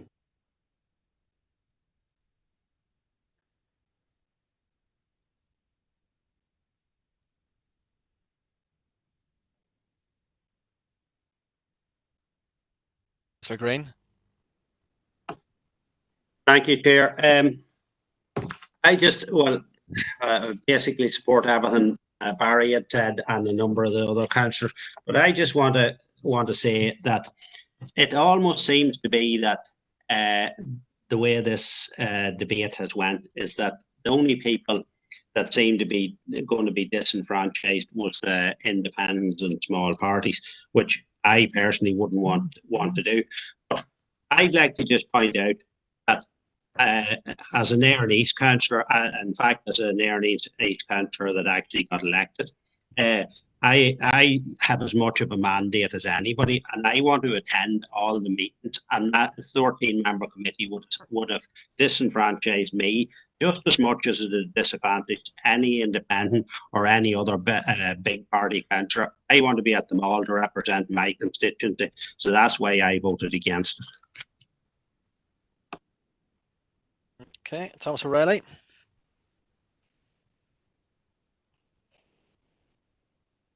Thank you, Chair. Well, can I say, first of all, that in 20 years of the council, Chair, no harm to you, but this has been the worst example of chairing that I have seen in a long time. While technically you may well be within your right, and that discretion is given to chairs to be able to call for a vote when something is seconded. There is a clear lack of understanding of the chair in the meetings there, where democracy equals debate moving to a vote. You can't have, that is like sentencing somebody before you hear the defense. It's just totally undemocratic, Chair, and it affects every member in the chamber equally as opposed to anybody else. You have now taken a vote, and I have always been and have long advocated for all member committees to give everybody equal opportunity in debate and decision making on all committees. But to actually now have a vote and take this length of time about the debate is time wasting, because you can't change what that vote has been. So it is an absolute waste of time, and hence why we're having 3 different nights to have a meeting. And I certainly think that this is either something that we need to look at, and I would propose, Chair, that we look at the standing order. If the chairs have no understanding of how to use the standing order, that we need to change that standing order to ensure that debate comes before vote, because democracy is under attack here with taking a vote and then having an elongated inquest to that afterwards, which can't change anything. So certainly we need to look at how we are doing business, or going forward we are wasting our time here, Chair. Thank you. Well, Thomas, in response to that, there are two other options that can be taken from a call-in, and nobody has moved those forward. I do take exception that I don't understand the standing orders or the spread of them, and I did apply this at the start of the meeting, and it seemed to go okay. Councillor Baird. Chair, listened obviously intently to all that's being said. Taking out a couple of phrases: what was proposed was anti-democratic, was exclusive, was disenfranchising people, and flies in the face of equal opportunity. I find that very hard to understand when we have one committee that is made up of 13 members. Those 13, we were open to a consideration of other numbers, but 13 was a workable number. Now, as has been said, we are the only council of the 11 councils in Northern Ireland that doesn't work reduced number committees. Standard procedure in politics and business is that the board has the business, but the subcommittees are exactly that, and lesser numbers. Our purpose in bringing this forward was to try to create efficient and effective business in the chamber. And if anybody thinks that, and Councillor Deegan specifically seems to think it's going well, I don't think business is going well, and I don't think our ratepayers and electors are being well served with the system at the minute. We were not trying to exclude anyone. As I say, if the membership of the planning committee is accepted as it is to be democratic and representative, then why not spread it across the rest? Now, I am a supporter of the full member committee. I've always been, but in the circumstances we have, there's the old phrase: if it's not broken, it doesn't need fixed. Unfortunately, the system we're using is broken, and what we had suggested was a reduction in the number of members for the currency of this council period, after which it would be reviewed. But as I say, 6 individual members there, whether they're party members or individuals, seem to think they have a right to be on all committees. Let's be honest, the full committee of the council ratifies the business of the subcommittees. And even as I think as Howard said in his speech there is the call-in procedure that if any councillor is unhappy with a decision and wants to call it in, they can do that, and that procedure is there. So there was no exclusion of anyone. I just fail to see how anyone can say the don't, as opposed to the proper pronunciation, of the quarter greatest remainder method of dispensing seats is undemocratic when it works in every other council and would work for us for a temporary period, which would be reviewed. But and sorry, the only other thing I'm interested in Councillor O'Coffey's in personal interpretation of history there. Afraid the soapbox got out in that situation. So look, I'll leave my comments there, Chair. It's just unfortunate that we couldn't see the benefits of providing effective and efficient business through the council for our ratepayers who are suffering as a result of the current situation. Thank you, Chair. Councillor Erskine, I don't think, have you been in yet? No? Okay. Sorry, Chair. Yes, I do have my hand up here. I know I was maybe had it up by accident earlier. I just want to come in, just perhaps to say something in relation to this. I respect everybody's right to be in the chamber, and I want everybody to be in the chamber, because although everybody differs in their views, that's important because they are representing people. But we have a real problem here that we can't get through business. And it frustrates me, because I come away from council meetings and I sit there and I think, what have I actually achieved for people in council meetings? What have I actually achieved for the people out there in Fermanagh and Omagh District Council area? There's many nights I sit there and I think, I've absolutely achieved nothing for those people in meetings, and that's honest truth, because in instances we are sitting writing many different letters to people, of which we all can do that ourselves as councillors also. And I take that writing letters is very important because there's lots of different issues out there. But I did not join the council to become a glorified letter writer society. I joined the council to do something for people, to make a difference for people. And this call-in, it's not to do with unionism versus anybody else. It's not. And I don't want it to be painted like that. I said, other councils, it's been said already, other councils, we are the only one out of 11 council areas that operate like this. And I just want to remind people that actually business can be reverted back to full council, 2 members, even if those committees are operating at reduced numbers. And I would maybe propose that we have a look again at something like this, because we need to think and move forward and collectively move forward from this, because we cannot continue to operate in this where we're not getting to our emotions, we're not getting business done, and ultimately we're not working for the betterment of people in Fermanagh District Council. But Chair, I'll leave my comments there, but I don't want it to be painted that this is unionism versus anything else. And I think it's really upsetting that in 2020, we are still looking at it through a prism of orange versus green. It's not. I just want to get business done for the people in Fermanagh and Omagh District Council area. Okay, I'm going to take that. Do you want to flesh out that proposal a wee bit further, Councillor Erskine? Because I've got a number of people here in the chat who maybe go in for a similar proposal. I think probably, I don't know whether we look at this again in terms of, we look at it via, a group setting, or, we look at it again in a separate meeting, how we can move forward.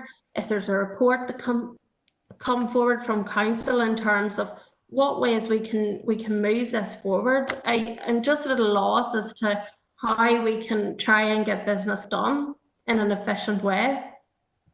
Okay, that's slightly different from the proposal that's been sent to me through the chat. Councillor Swift, you've been in before, so I would ask that you keep your comments to the proposal, please. Yes, just be very swift. I'm sure you have it in the group chat, and I just want that standing. All right, so that standing orders are changed, that this debacle does not happen again, Chris, and it's been said by many councillors, and I certainly don't want to see this. And just to make the point as well, 13 is a very unlucky number, would not have worked, okay? I've heard in the chat that Councillor Keenan wishes to second, but for the record, it has to be on the tape. Yeah, I'm happy to second that motion by Bernice, and I'd just like to add, I'm not sure, Deborah said she was for every member being in the committees, and then she's against it because there's no business done. Yeah, I'm not going to open this up again. I mean, she's raising a proposal that's just been voted down. Does that have to wait 6 months? I'm a new councillor, I'm not sure, but I don't think her proposal was the same. If it was the same as this one here, it would have to wait 6 months. I think she's suggesting that we sort of have a look at it, but it's not seconded yet, so might even come to fruition. That's proposal and seconded. I will put that to a vote. Does anyone wish to declare that they're not happy Opposing that? Yeah, absolutely. Hold on. I know I'm asking if anyone's not happy with that. Not happy, yep. You're not happy that Councillor Swift looks at standing orders. Or well, sorry, with Councillor Swift's proposal that we look at standing orders. I'm happy with that. Sorry, I thought you were talking about whatever Councillor Erskine's proposal was. It hasn't been seconded yet. Yeah. Yeah. On a point of clarity in happy terms to of support Councillor Bernice. Swift. It was just on a point of clarity on Councillor Swift's proposals. I just wanted to ensure, Chair, is the councillor proposing that we would reflect in standing orders the provision for debate before proceeding to a vote? Is that really the core element? It's just so that we can reflect that then more maybe more speedily within this. Swift. Yes, that's the core element, because when it was proposed and seconded, and it wasn't said any objections, so that is the core. Thank you. And if I may just then, Chair, just to respond to Councillor Keenan's query there, it's just procedurally, just once a call-in is determined, the matter cannot be revisited again at all. So, so this determines that the call-in has already been voted upon. So just to clarify that. So in that case, Councillor Armstrong's. Well, my understanding from what Councillor Erskine had said was that we look at our procedures again so that business can be progressed in a more efficient way. She didn't specify around committee membership or other matters. Okay. Well, it's still not seconded. That was my understanding. It's still not seconded at the minute, so unless someone is prepared to second it. Chair, I'm prepared to second it. Councillor Thompson, I'll second that. Okay, dokie. Chair, I'll support it. Yeah. Okay. Now, trying to keep on top of it here. So, firstly, we have a proposal by Councillor Swift, seconded by Councillor Keenan, I believe. Yeah. Yes, Chair. That standing orders are changed to reflect an element of debate. Does anyone wish to object to that? Chair, Councillor O'Reilly here.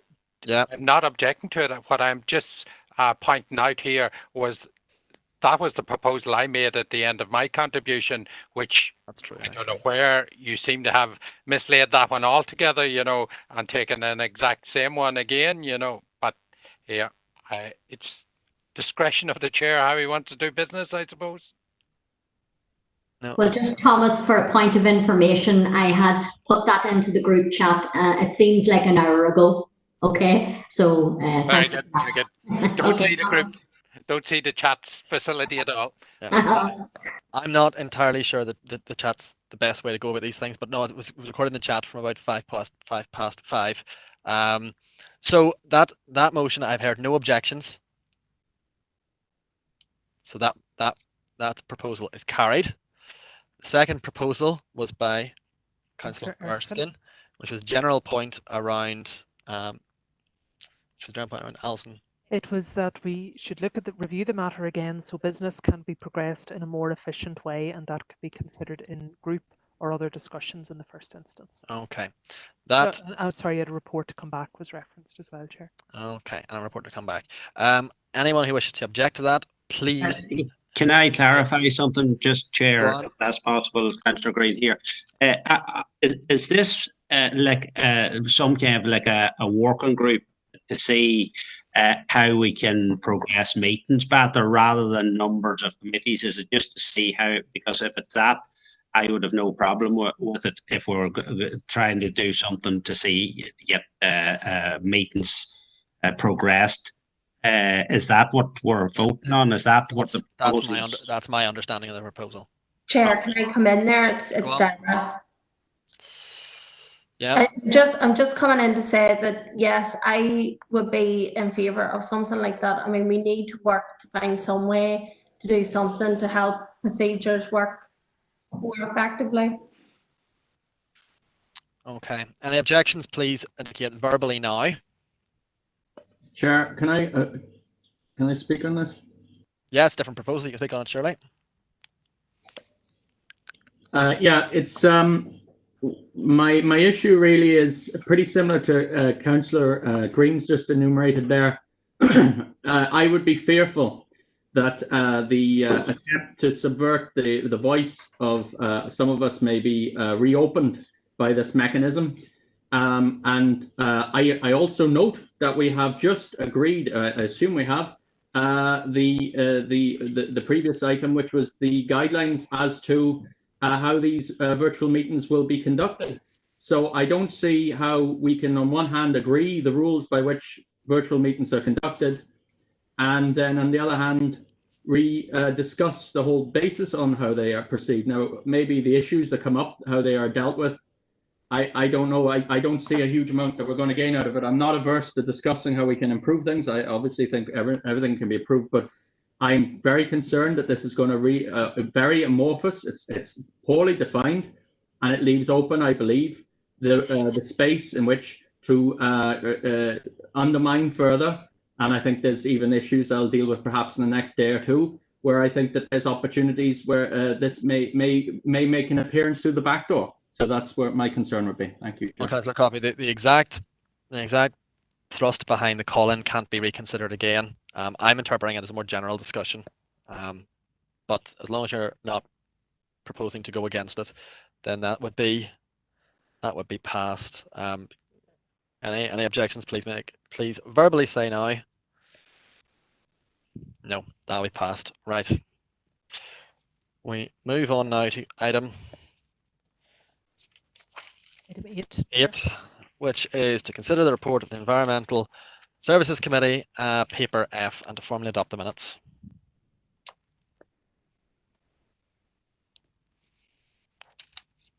I'll go through these page by paper F. Yeah, paper F. Go through these page by page. Page 1, 2, 3, 4, 5. Your hand up, yeah. Chair, my hand was up there before you were counting. So it was on page number 2. There is a matter under 4.1. I don't believe that is an accurate reflection of what was discussed in the ancient graveyard discussion. Now, the issue that I raised at that point was that we had clarified that there was a cemetery in the former Erne Hospital site, which was not properly recognized, and that before leaving, the director of Robert Gibson had committed that he would pass on to his replacement instructions as to the proper marking of that site, considering that there are graves there that were not recognized previously, and that I wanted to see clarification on that work had progressed. And that was what I raised at that point. That is not what is in 4.1. So if that could be corrected, I'm happy. Otherwise, thank you, Chair. Chair, it's up to members to determine as opposed to officers. If members are satisfied that that was the discussion.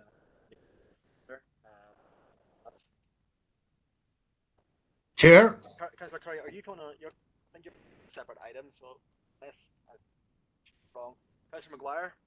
I'm going to carry just as a matter of information for the member, there is a commemorative stone which has been on site there at the Erne Hospital for quite a considerable number of years.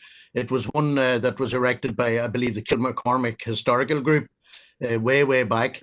The stone was on the site of the Erne Hospital in a place. Once the hospital was demolished, I did consult with the council to get the stone moved to a more prominent site, and thankfully it was moved. It is exactly at the entrance to the old Erne Hospital site on the left-hand side. in the most prominent of position, which does commemorate the burial of those poor souls on that site. Now, I'm not sure if the councillor is aware that the commemorative stone is actually there, or is he seeking some further type of stone on the site, but that stone has been there for quite a number of years and is in the most prominent site possible now, exactly at the entrance, just as you look towards the ambulance site there. Maybe that would be enough for the councillor, but that's the best information I have at the moment. Okay, Councillor McAleer, is it this issue?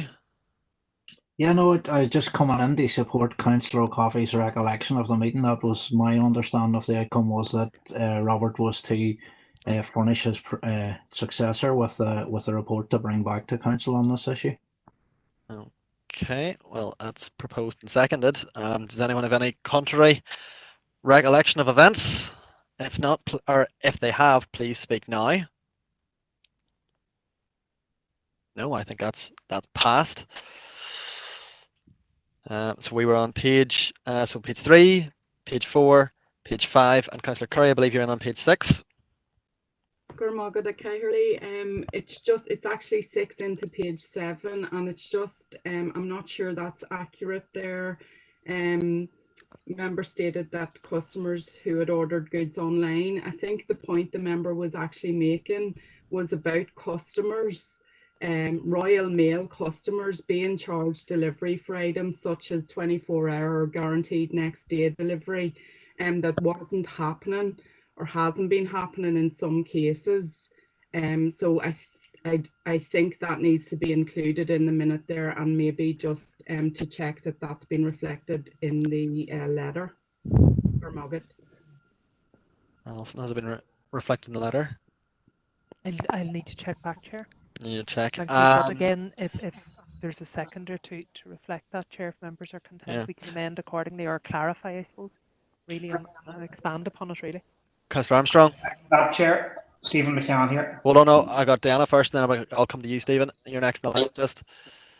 Chair, yes, I mean, I had mentioned the online shopping. I mean, my point really was that customers were paying for goods and there was significant delay in time until they received their purchases, and really that was what I was reflecting there. So thank you to Councillor Curry for bringing that to the attention. That was what I was trying to say in that point of the meeting. Okay, so you would be content then to second Councillor Curry's interpretation of what happened? Yes, thank you. Okay, Councillor McCann. So go ahead, Chair. Go ahead. No, thanks. Councillor, I think I did see Councillor Feely put his hand up. No. No. Okay. So that amendment has been. Does anyone have a contrary recollection of events? No. That amendment is passed. Page 7. Page 8. Page 9. Page 10. And page 11. Councillor Curry?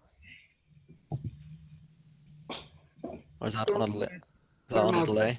No, it's page 8, Kylie. It's just again an accuracy thing. I think it states there that there was a question around the biodegradability of reusable nappies, and I don't think that was the case. Actually, I don't think we were discussing the biodegradability of the reusable nappies. I think that was the point of the report. Could you maybe flesh it out a wee bit more just for the officers? No, I think No? it's clear. Okay. You got it? Okay. Has anyone got a seconder for that? Councillor McAleer? I have enough to second that. I think Councillor Curry's correct there, yeah. Grand. Do we have any contrary recollections of events? No. Okay. If you had your hand up for that to second that, you take it down just. Who do we still have indicating? Councillor McCloughery? I'm down again. I was going to second there about the reusable, the breakdown time of the new biodegradable nappies. That was what we discussed. No, that's grand. So I take that amendment as accepted. Page 11. Page 12. Okay. Do we have a well, I'll just take proposals in the chat then for anyone who wishes to propose for second. Garvin and hold on, no, I'll take it in the chat just so it's, I need to keep it all in the same kind of keep it in the same format. So proposed by Garvin McPhillips and seconded by anyone wish to say into the chat? John Coyle. That's grand. Thanks. So that's that item dealt with. Move on to item 9. To consider a report of the Regen Community Committee held on 9th of June 2020, paper G, and to formally adopt the minutes. We'll go through it page by page. So we go page 1, 2, 3, 4, 5. Donald? Apologies, I pressed by mistake. Grand. 6, 7, 8, 9, 10, 11, 12, 13, 14, 15, 16, 17, 18. Donald? Thank you, Chair. It's in relation to item there 6.7, and I note in the minutes it says that a business case for the development of existing amenities had been completed, and indeed it says it was available for members on request, and that was actually listened again to the minutes to make sure I was right about this. I did obviously request that to follow it up because obviously there's substantial expenditure, 425,000. And I have been provided with a document which was not an economic, well, first of all, to note, I had requested, if you listen to the recording, and either whether there was an economic appraisal and business plan commissioned for this. And in response, I was told that a business case had been developed. I then looked for a copy of the business case, and I was provided with a 3-page document. Now, Donald, this is accuracy now? Yes, it is. Yeah. Externally funded projects. The 3 pages, the first page was a review of what was up there. The second page was largely our policies, and the third page was a summary in the most briefest terms of what was involved in the project.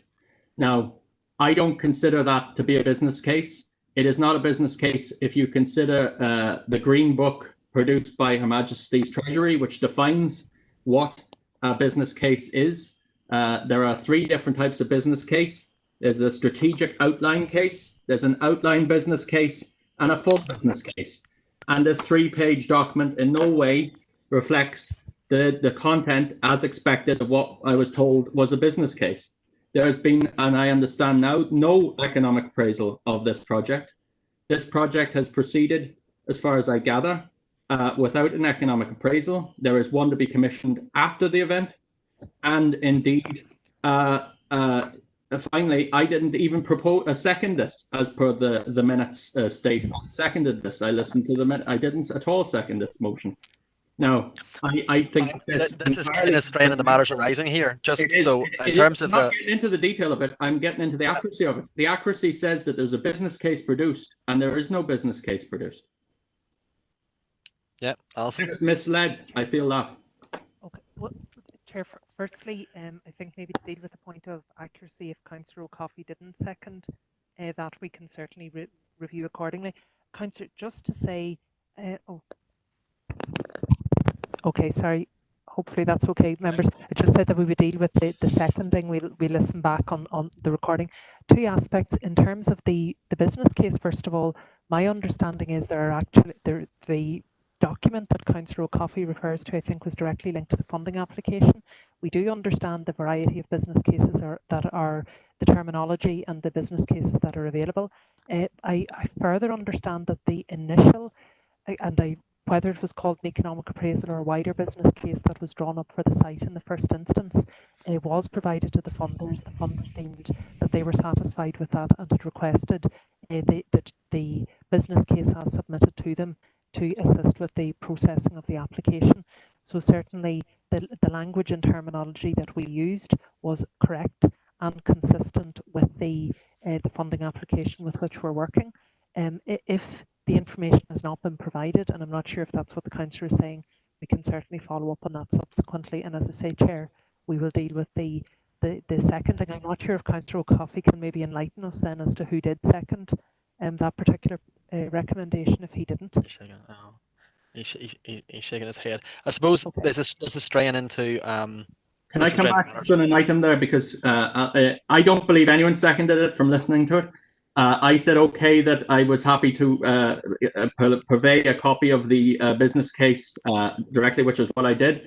But the economic appraisal that Alison has just referred to was actually produced for an entirely different project from my understanding. Now, if there's another one that I have not been informed of, then that would be useful to obtain. But I understand from the information I have requested twice and obtained that an economic appraisal will be subsequently commissioned at the stage of the lag consideration post-application. So I also want to clarify whether this application has now proceeded formally on behalf of the council to the RDP without a seconder as well. Thank you, Chair. Yeah, I'm just maybe would bring in John Boyle at this stage as the director over it, maybe to provide some clarity. John, are you? Yes, Chair. Yeah, the original business case which Councillor O'Coffey refers to is in effect a short business case which is required by the funder, and once all of the procurement goes through the process of the lag, and once before an economic appraisal is completed, at this stage an economic appraisal is actually nearly fully completed by the lag, and that is undertaken by the lag itself. So I suppose it's a two-stage process, and I'm sure councillors are aware of that. That the first stage is that a short business case is produced, and then if approved by the lag for going forward, then a full stage economic appraisal is completed, and that is due to be completed in the next 2 weeks.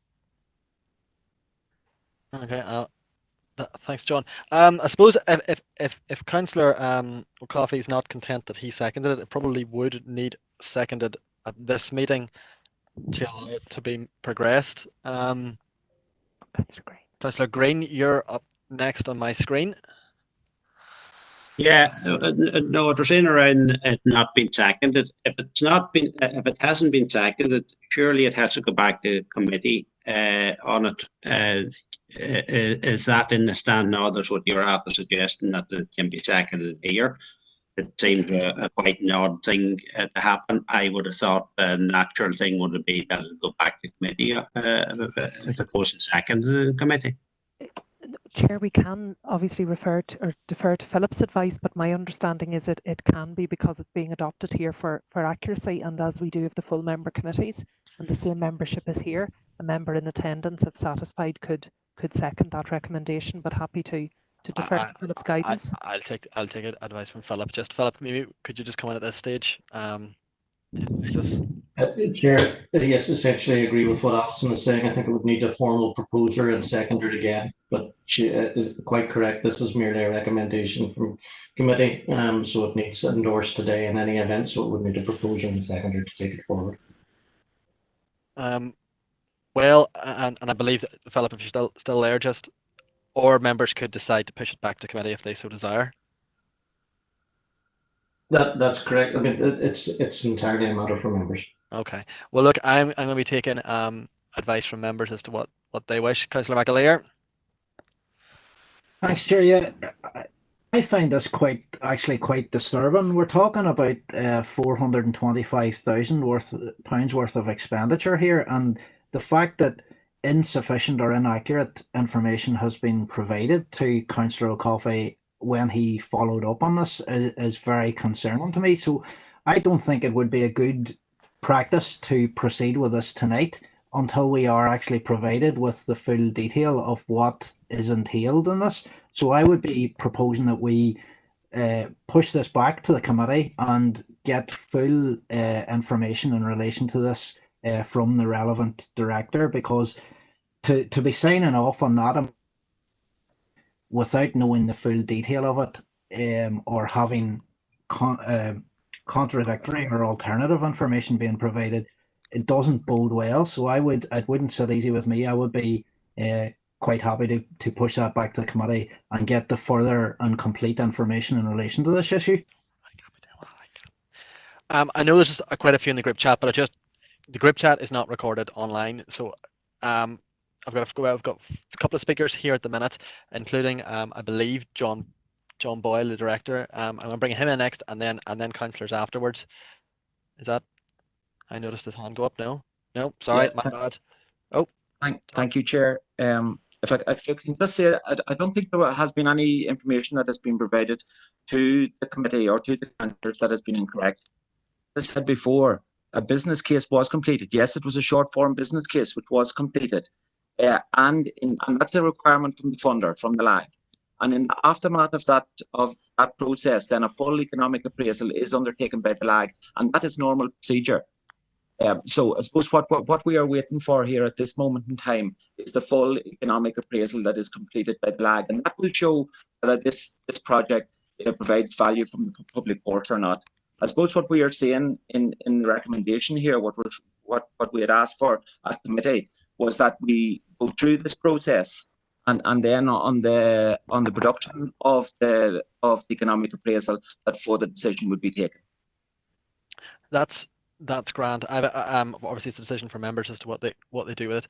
I have 3 speakers now. Councillor Keenan.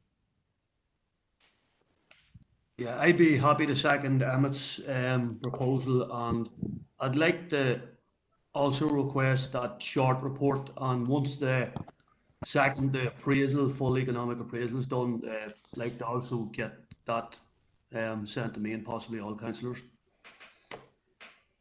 Okay, well there is.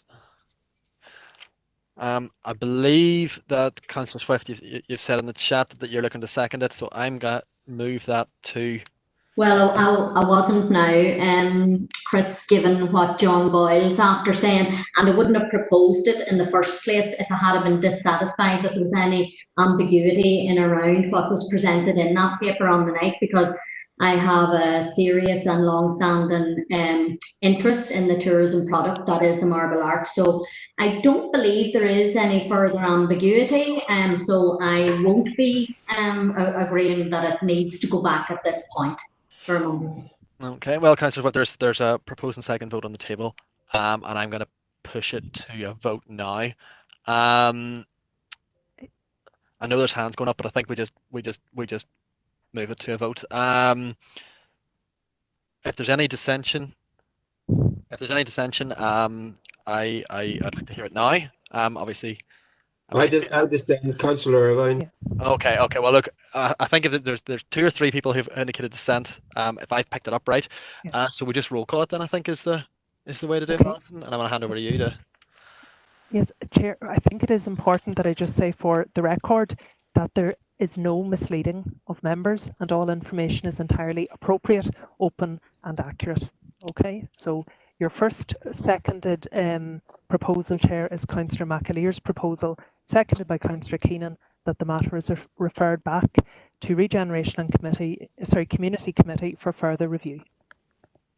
So, Councillor Armstrong? No, I'm happy with the Chief Executive's comments, thank you. Against. Councillor Baird? Against. Councillor Blake?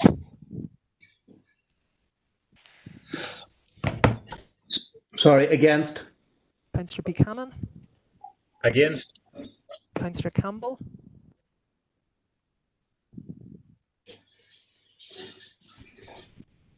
Circle back to him then, I think. Okay, Councillor Clark? Hello. For. Councillor Coyle? Against. Councillor Curry?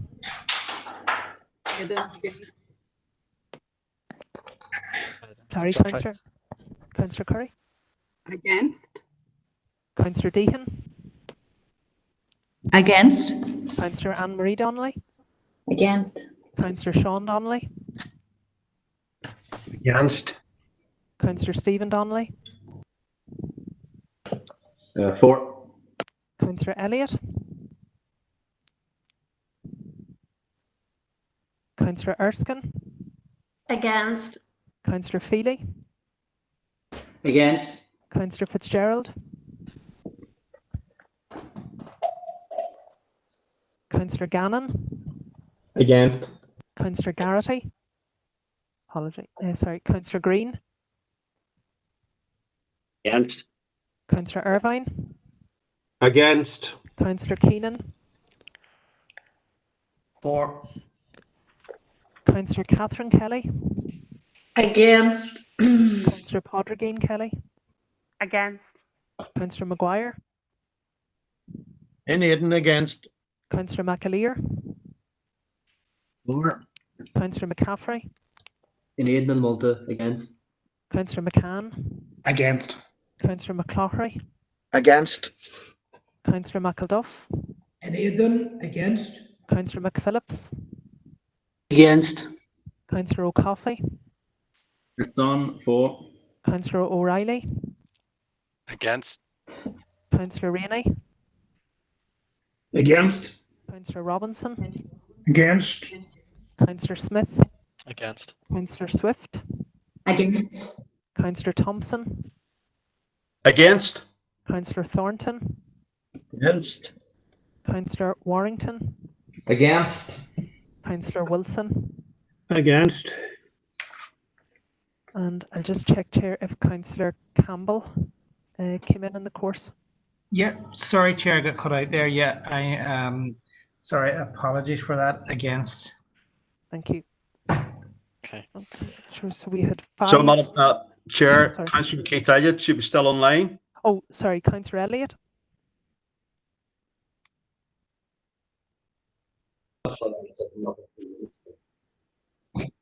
Councillor Elliott. I think. No, Chair. No, I think it's not material anyway. I don't think it changes the decision. Okay, Chair, I make that 31 for and sorry, beg your pardon, 5 for and 31 against. So that's defeated. Okay. Did I notice that Councillor O'Coffey's hand raised during that there? I mean, I would remind you that the item's now dealt with, so I wouldn't be. Yes, Chair. I just wanted to raise a question on what Alison said, because my original point was not actually to raise the issue itself. It's that I wanted to raise a point of clarification or accuracy around the minutes. And I just go back to what Alison said prior to the vote there, which was that there was no misinformation. Now, I have to say, and I say this with some degree of regret, I do feel that what was described as a business case is nothing like a business case. It's 2.5 pages long. A business case is defined in the Green Book. Either we're obeying UK standards in terms of Green Book analyses, or we're not. And when I asked for a business case, I was assured directly that there was a business case had been compiled. When I asked for the business case, I was provided with a 2.5 page document, which was not a business case. It's not an outline business case. It's not a full business case. It's a summary that was made in an application.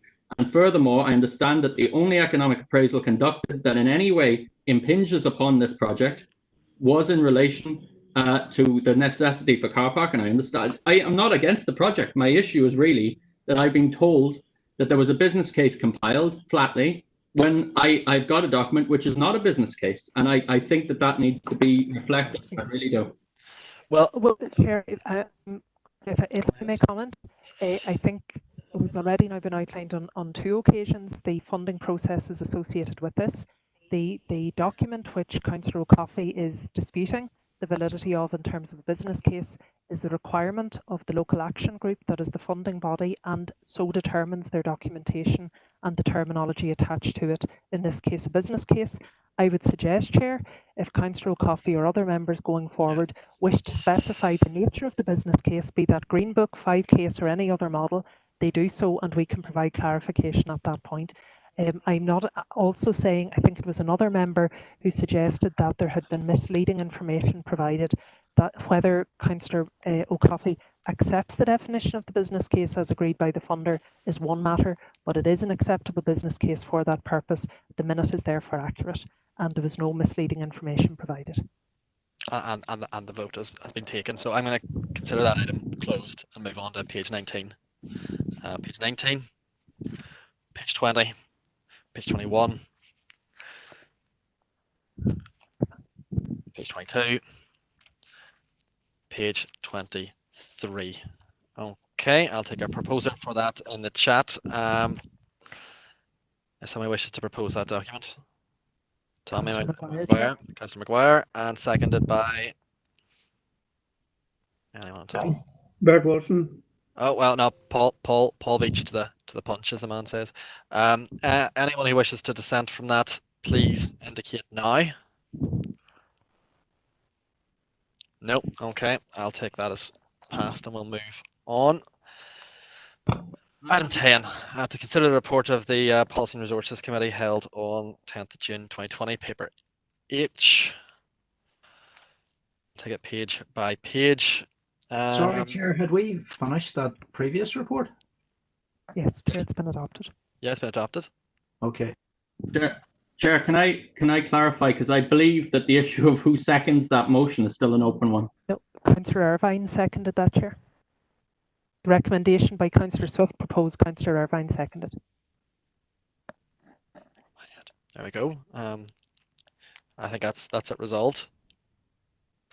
If we move on now to the paper, I think it's paper H. Yeah, paper H. Page 1,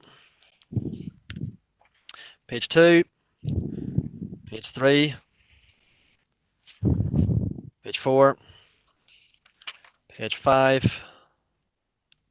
Donald?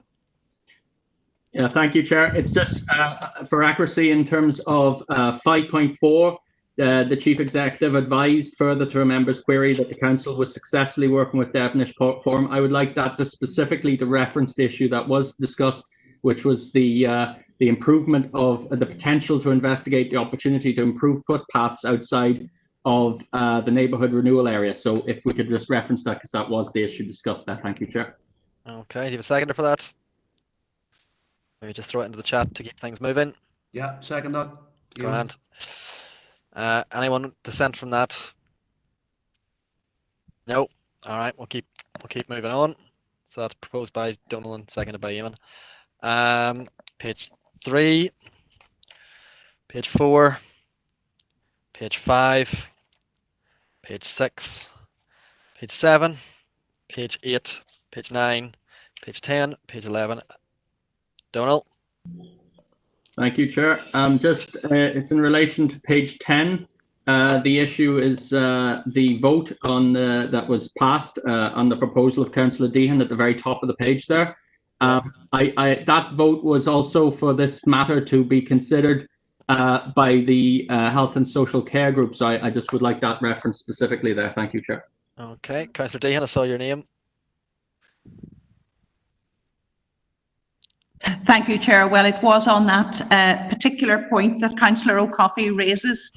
The reason for my proposal to note the correspondence was because I feel we need to have very detailed a discussion on this document because of the potential ramifications. There is a 12-week consultation period.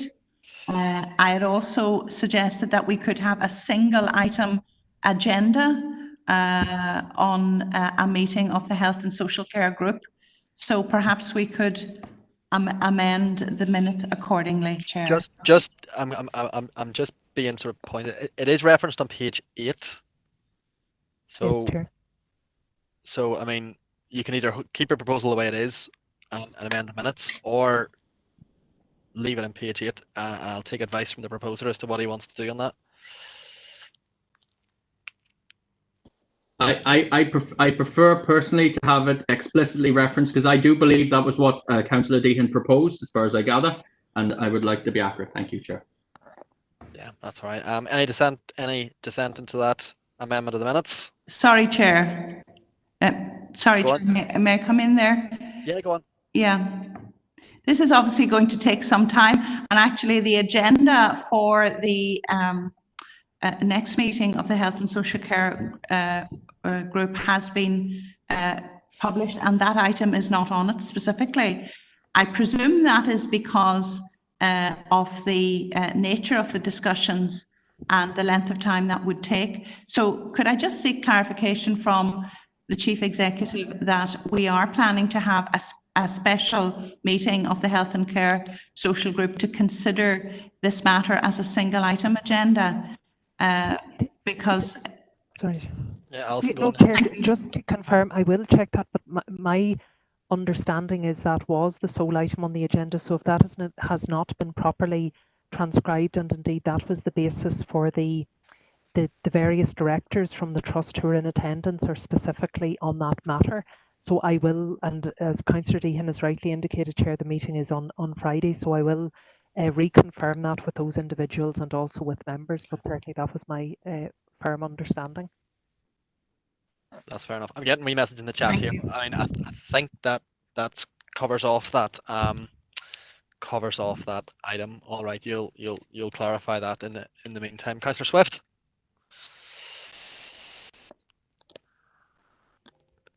I left the hand down again, but anyway, just to further clarify on that, Alison, did we not say during that discussion that really the heads of the trust wouldn't discuss this matter with us anyway, as it was departmental responsibility anyway, and that was the whole point of us making our own response and proposal? Can you clarify that, please?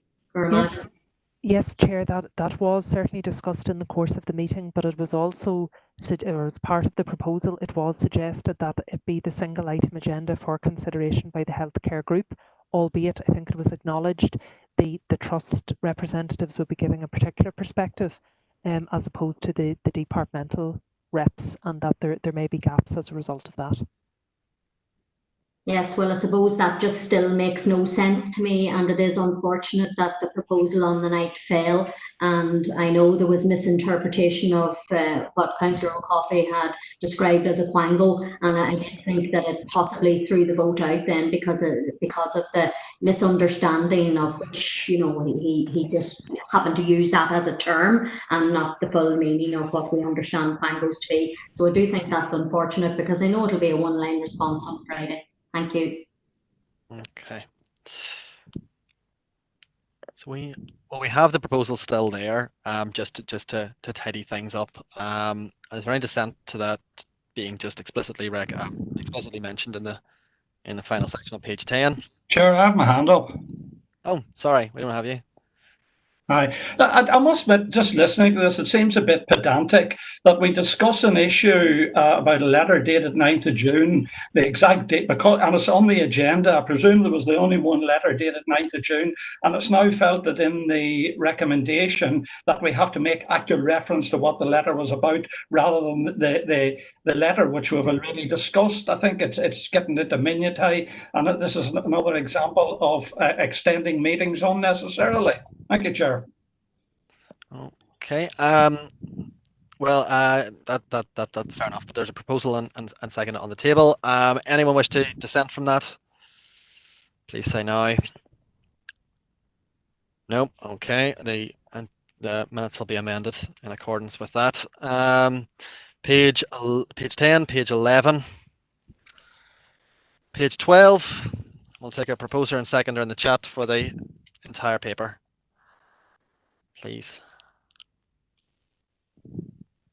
Yep. Councillor Warrington proposes and seconded by Councillor Erskine.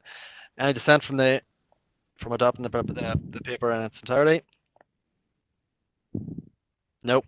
Okay, we'll take that as passed. I'd like to remind members that it's past at this stage.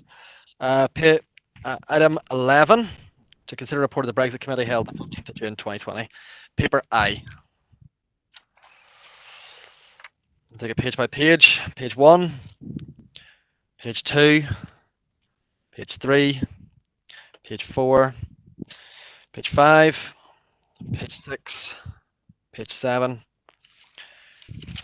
page 8, page 9.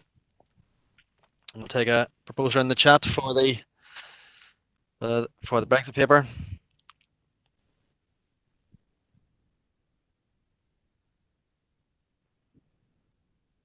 Anyone at all? Councillor McCann and what's the second? Don't all jump at once. Councillor Curry. Councillor Curry. Okay, so that's passed. Item 12, report of the Planning Committee held 26th of May 2020, paper J. I would like to note that only certain people who are present can second this, so just bear that in mind.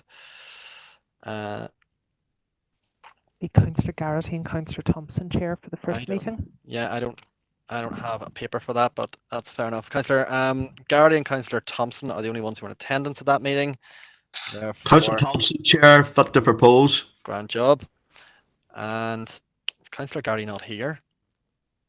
We'll hold that the next agenda then. Then we'll hold that one to the next agenda. Emmett, I saw your hand go.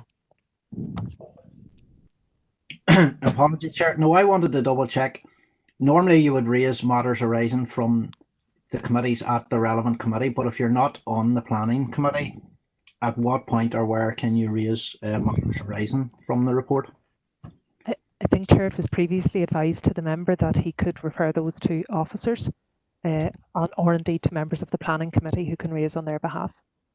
So the planning committee matters arising will be dealt with by the planning committee. Okay, yeah, just there's quite an important issue in terms of the area of outstanding natural beauty contained in that report. So I'll maybe follow up with the director then. Thank you. Okay. Councillor Green. Yeah, well, just in relation to that, what Emmett has put up there, I would feel that quite unsatisfactory that we're not able to bring it up at a council committee, to be honest. So I think that should be relooked at. Well, Chair, the normal procedure would be the matters arising would be dealt with at the relevant committee. I mean, what I would suggest, and I don't know the detail, obviously, of what Councillor McAleer is going to raise, there's always the provision. For example, we have the scenario later this evening that the planning committee raised the issue around pavement cafe licensing, but that's being dealt with at environmental services. So if there's a specific matter that members feel is worthy of wider discussion or consideration, that can be brought to another relevant committee. If it's something that's been devolved to the planning committee specifically, it wouldn't be appropriate for that to happen. So without knowing the detail of the matter, it's hard to. I just want to cut across as well. This is not there are two planning committee meetings that were held. So just to keep members focused on the right one. There was a reconvened one and an original. The original one is Yeah. Well, just to clarify that there, if we had went with the 13-member committee, would it have been this? I know it's hypothetical, but we wouldn't have been able to raise matters arising at any committee meeting or at the council. It seems strange. My understanding is councils have put in place various mechanisms around how members not on committees can call in. The planning committee is quite specific because it's defined in legislation, the responsibility of it and those members. That does not apply to other committees. Okay. Yeah. So now if we move on, do we get a seconder for the? Yeah. We have to hold that one off. So if we move now to the reconvened planning committee, held the 27th of May. We'll take it page by page. Page 1, 2, 3, 4, 5, 6, 7, 8, 9, 10, 11, 12, 13, 14, 15, 16, 17, 18, 19, 20, 21, 22, 23, and 24. Can I have a proposer from the floor, please, through the chat? Proposed by Councillor Irvine, seconded by Councillor Campbell. Any of the ones in attendance wish to record dissent at that? Nope. Okay, we'll take that as passed. Item 14, to consider the further reconvened Planning Committee meeting, page by page. Page 1, 2, 3, 4, 5, 6, 7, 8, 9, 10, excuse me, 11, 12, 13, 14, 15, 16, 17, 18, 19, 20. Councillor McAleer. Yes, Chair. I suppose this is a follow-up to my original one, but in terms of issue 12 there on page 20, there was talk at a previous meeting of a report being to council. Well, it was hoped it would be brought back to council. I think it was going to be brought back to the planning committee. And further to what Councillor Green has said there, it's getting access to that report. Like the council itself was criticised in the judicial review that was heard at Bill Donnelly's case, that it was noted that it should be a matter of grave public concern that the mining works at the site have been characterised by repeated breaches of planning control, which have resulted in no enforcement action being taken by the relevant authorities. And in fairness, that's kind of stepping into matters arising, sort of stepping outside of accuracy. I think. Chair, if I could clarify, the report was and is publicly available. It's on the council's website. It was available to members as well as to members of the public, and this particular matter in terms of the judicial review has already been discussed at previous meetings of the council, a judicial review which the council won on all grounds. So the report is publicly available, and it's factually incorrect to suggest otherwise. Well, it may have won on all grounds. You're straying in here into matters arising. In terms of accuracy, I don't think that this is the place to do that, especially given the time constraints we're under. So, I mean, you can raise it with relevant officers. I know. No, you can raise it with relevant officers in a different meeting, perhaps. Page 20, page 21. Page 22, and I have a proposal and a seconder from Councillor Irvine and seconded by Councillor Coyle. Do any of the members in attendance have any dissent as to accepting the report as accurate? Nope. Okay. So that's that one. Further planning. To consider the report of the Planning Committee held on the 17th of June. Page by page. Page 1, 2, 3, 4, 5, 6, 7, 8, 9, 10, 11, 12, 13, 14, and 15. A proposer and a seconder from those. Councillor Thompson proposed, Chair. Okay, Errol, try and just keep things within the chat. Just it's easier for me if everything's done through the same medium. But I'll take a proposer from Councillor Thompson. Getting tongue-tied here. Seconded by Councillor Irvine. Anyone in attendance wish to describe that? Wish to dissent, that being a true and accurate record of what happened? No. Okay. We'll move on now to item 16. To consider the delegation of council powers to the following committees in July 2020. RNC to consider the report on proposed grant aid recommendations for various funding streams round 1, 2021 and grant appeals recommendations. Councillor O'Carthy. Yeah, Chair, thank you. Just in general, I would like to propose that a little bit of an explanation as to why in future any issues where we're seeking delegation of council powers, because it would avoid the need for us to clarify ahead of these meetings precise grounds. So if that was possible, I'm happy to propose that we proceed with on that basis as proposed here. But I would also ask in future if we could just have a little bit of narrative around the rationale first. Thank you, Chair. Chair, just to clarify, we can always provide verbal narrative, but we wouldn't be able to put narrative on an agenda as it would defeat the purpose, obviously, but happy to provide any clarification as needed. In this particular case, Chair, the first item is to enable letters of offer to issue as quickly as possible to applicants and also to advise of the appeal, the grant appeal recommendations from the panel. Obviously, should members wish to hold those to the end of July, that's acceptable. On the Policy and Resources Committee, there are some matters related on the Estates report which are time bound, so that's the reason for that to go in. So that one would be required. The Regeneration Community would be at members' discretion, but certainly recommended. Okay, a proposal.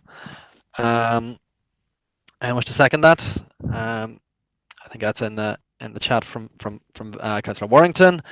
Anyone wish to dissent from devolving council powers to the R&C committee? No. Okay. And then to the Policy and Resources Committee for the estate matters. Take a proposer and seconder from the chat unless anyone's going to indicate.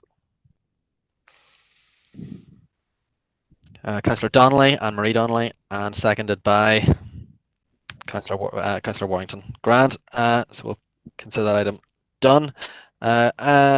Item 17, matters arising from the AGM on the 1st of June 2020. Just find that paper.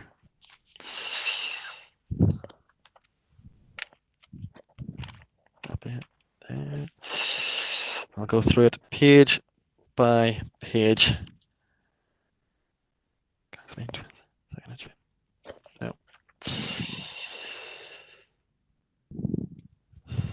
Second of June. Okay, page 1, 2, 3, 4, 5, 6, 7, 8, 9, 10, 11, 12. Chair, I think you're on the other. Oh, sorry, I'm on the wrong. Yeah. So it just finishes, Chair, at the minute finishes at page 7.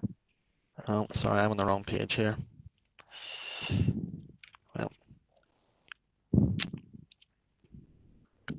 Well, it ends at page 7. Anyone wish to propose that? Please indicate in the chat. No, sorry, you're right. Chair. No, my head's away. Yes. No, you're right. You're right. So item 18.1 to consider the various items of correspondence regarding to the COVID-19 testing centres. Councillor Coffey, do you want to wait till perhaps it's prefaced first before you come in? Yes. So maybe, Chair, just say we're dealing with matters arising now for the council meeting on the 2nd of June. Okay, Chair, and you'd... Yep. So you would then just proceed normally, Chair, now page by page, so that we have some items highlighted, but members may wish to raise their own matters. This one, okay.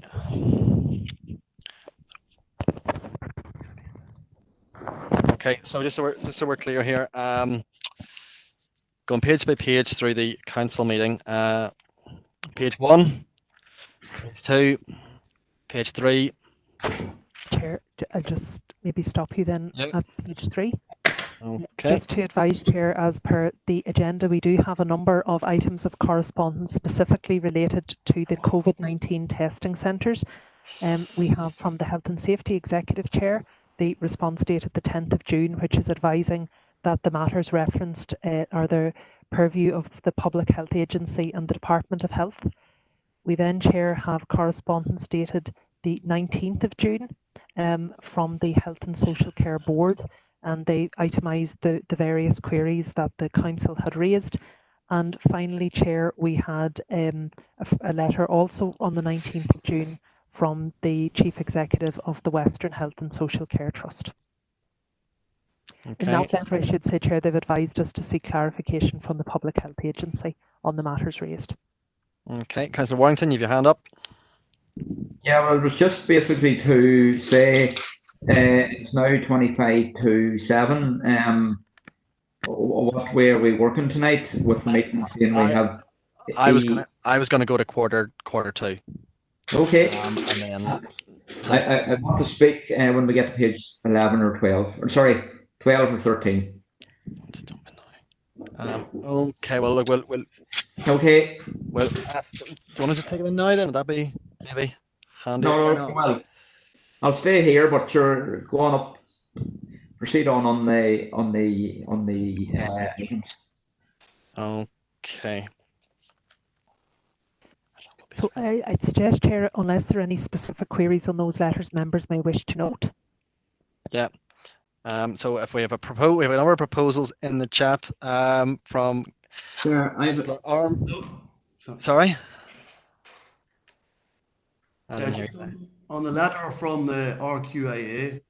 We haven't come to that yet. No, let's just try and. I've got Okay. sort of maybe confused just here. But no, we have a proposal in here from Councillor Swift and seconded by Councillor Thompson to propose and note the report, and that's grand. And if I can just get my papers in alignment here. I'm completely lost. Thank you, Chair. Yeah. On page 4 then, Chair. So we're on page 4. I have more pieces of paper open in front of me right now. Yeah. So page 4. Councillor Coffey indicating. Yeah, Councillor Coffey.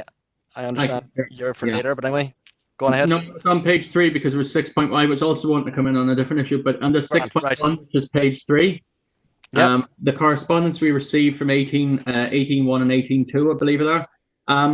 First of all, in 18.1, it's from the Health and Safety Executive, and they are basically washing their hands of saying that they have any responsibility for health and safety being progressed at a site at which testing is being done.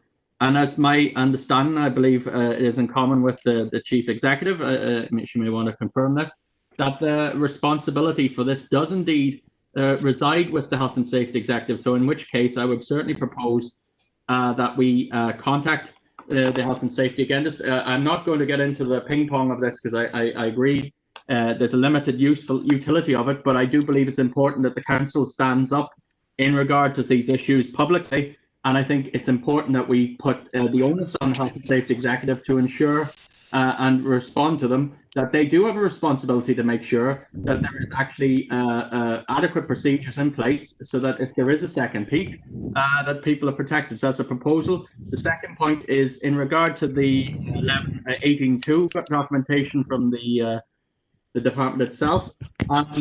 I think that obviously it's terrible. It relates Serco being involved in testing, which is hugely problematic, but I won't get into that. I do want to propose, however, on the back of that, considering the fact that tracking and tracing is not ongoing, has been taken to Ballymena, whether it is possible for us as a council to play a little role insofar as is possible by taking people's names and postcodes in the event of them being suspect COVID and passing them on to the PHA. So I'd like to propose we do that and set that instead now, so that if there is an uptick, we are prepared. Thank you, Chair. That's fine. Chair, just to confirm, I would concur with Councillor O'Coffey's assessment, and I certainly had understood that the Health and Safety Executive had specific health and safety obligation for related sites.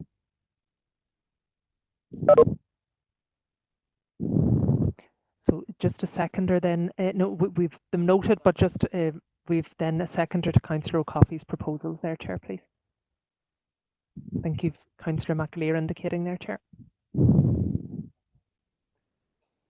Thank you, Alison and Chair. No, I was really coming in to speak with some concern about the employment of Serco as a firm with their history and recent actions that they've carried out. But obviously, wary of time, I'll just second the motions put forward, the proposals put forward by Councillor O'Coffey.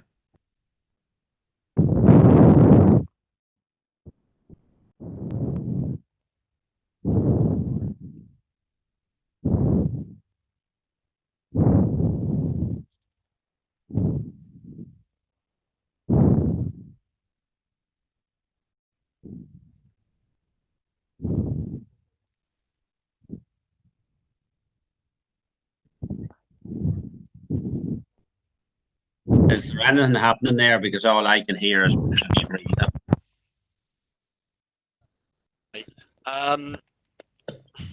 No, we're just looking at the time here and saying it's worth taking another item. I think we'll do one more.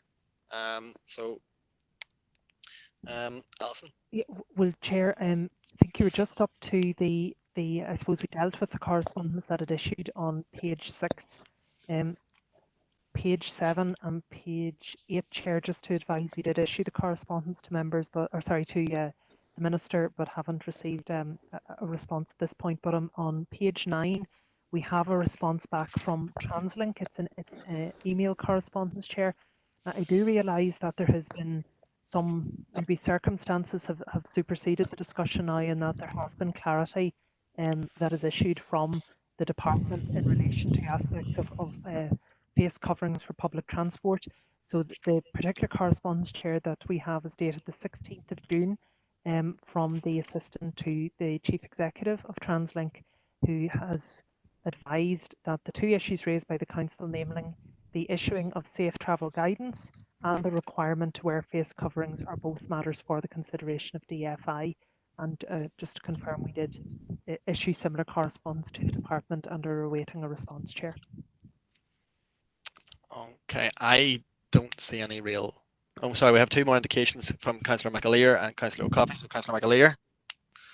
Yeah, Chair, just mindful of what you're going to say and not to put words into your mouth, but I would be hopeful that we would be looking at a reconvened date, because obviously we normally have 3 to 3.5 hour meetings, or the ability to use 3 to 3.5 hours, and we're coming up to some very important motions that have been raised by, amongst others, the independents and single party members. So I would be hoping to get a fairly sharp turnaround in terms of the reconvened council meeting for the outstanding issues. Thank you. Yeah, the Chief Executive myself talked about this, and there is possibly provision, but I'll pass over to Alison for... Okay, Chair, maybe just for completeness, could we get a proposer and seconder to perhaps to note that corresponds, unless there's any specific course of action for TransLink? Okay. No, we've got a number in the chat here. So we've got Councillor Swift and Councillor Erskine to propose and to second. Any dissent? No. Okay. Sorry. So no, well then, Chair, just in relation to the matter raised by Councillor McAleer, as members will be aware, we had been holding Monday the 20th of July for the Brexit Committee. We've received correspondence now from the Northern Ireland office that they will respond to written queries, but they wouldn't be in a position to make representations to the Brexit Committee. And similarly, we're still awaiting the invitations to the other speakers to be responded to. So on that basis, Chair, we could offer Monday the 20th of July for a reconvened council date. As members are aware, we are committed to Thursday the 23rd of July for your, if you like, what would be the August meeting, but it would be the council meeting to hopefully to consider the reports of the various committees through the month of July. So we would be offering the 20th of July for the reconvened council, Chair, and to advise that should members be minded, we would then pick up at the top of page 10 for matters arising. That would be our first item on the agenda. Okay, well, I think we're getting to sort of quarter past, well, between 20 and quarter past by my eyesight. So I think we'll just propose and seconder to for that date then, Chair. For that date. Chairman. Yeah. Chairman, I'd just like to say I'm very just want to put it on record the disappointment of the Democratic Unionist Party that we have not got this meeting again completed, and we're looking at another meeting on the 20th of July, followed by another one on the 23rd. You know, we really need to have a good look at ourselves. Leave it at that. Thank you. I don't think we even have time to really get into that, Councillor. Chair, I had my hand up there, Alec Baird. I know, Alec, but I mean, you know, by the time. A very quick comment. Very quick, and that'll finish it. That we need a speedy turnaround of business to enable a debate to be heard. The speedy turnaround is in the hand of the 40 members present. Thank you. I'm seeing in chat there's requests for something sooner, but I think that's the earliest that we can administratively offer. We have no capacity, Chair. That is the soonest, and if we had a Brexit committee, there would be another meeting. So that's the only available date, I'm afraid. Well, there you go. Proposer and seconder for that date then. Chair, could I just ask what time that'll be at? Well, all council meetings are at 7 o'clock, Councillor. Okay, thank you. Okay. Could I just say something else? The first half. We don't have time. We just don't have time. So Chairman, you should really give consideration to the postponing of the Brexit meeting. I would think to have this meeting completed sooner, and hopefully members would agree with that, given the fact that you've already said that the NIO aren't doing anything virtually with us anyway. Sorry, Chair, just to clarify, it would be on that basis that we wouldn't have Brexit and would have the reconvened council instead, because we don't have the presentations. Good enough. And Alison, is there no availability on the 14th at all, Tuesday the 14th? No, I'm afraid not, Chair. It's actually a public holiday and we have a planning committee the next day. So no, I'm sorry, we don't have. It's not a holiday I recognise. I'm willing to work. What about everybody else? I'm sorry, Chair, my own colleagues here, it's a public holiday for staff. So no, that's not an option for us, I'm afraid. Too bad. Yeah, too bad. Right, we celebrating the 12th still. Your feet will be sore, not your mouth. No, guys, we need to call this meeting to give the team a chance to get some sort of rest between the two meetings. So look, have we got a proposer and seconder for that date? We got a proposer from Councillor Warrington, seconded by Councillor Coyle. Any dissent to that date, please make your objections heard now. Okay, well that's passed then, and I call the meeting closed at 18:45. Thanks very much.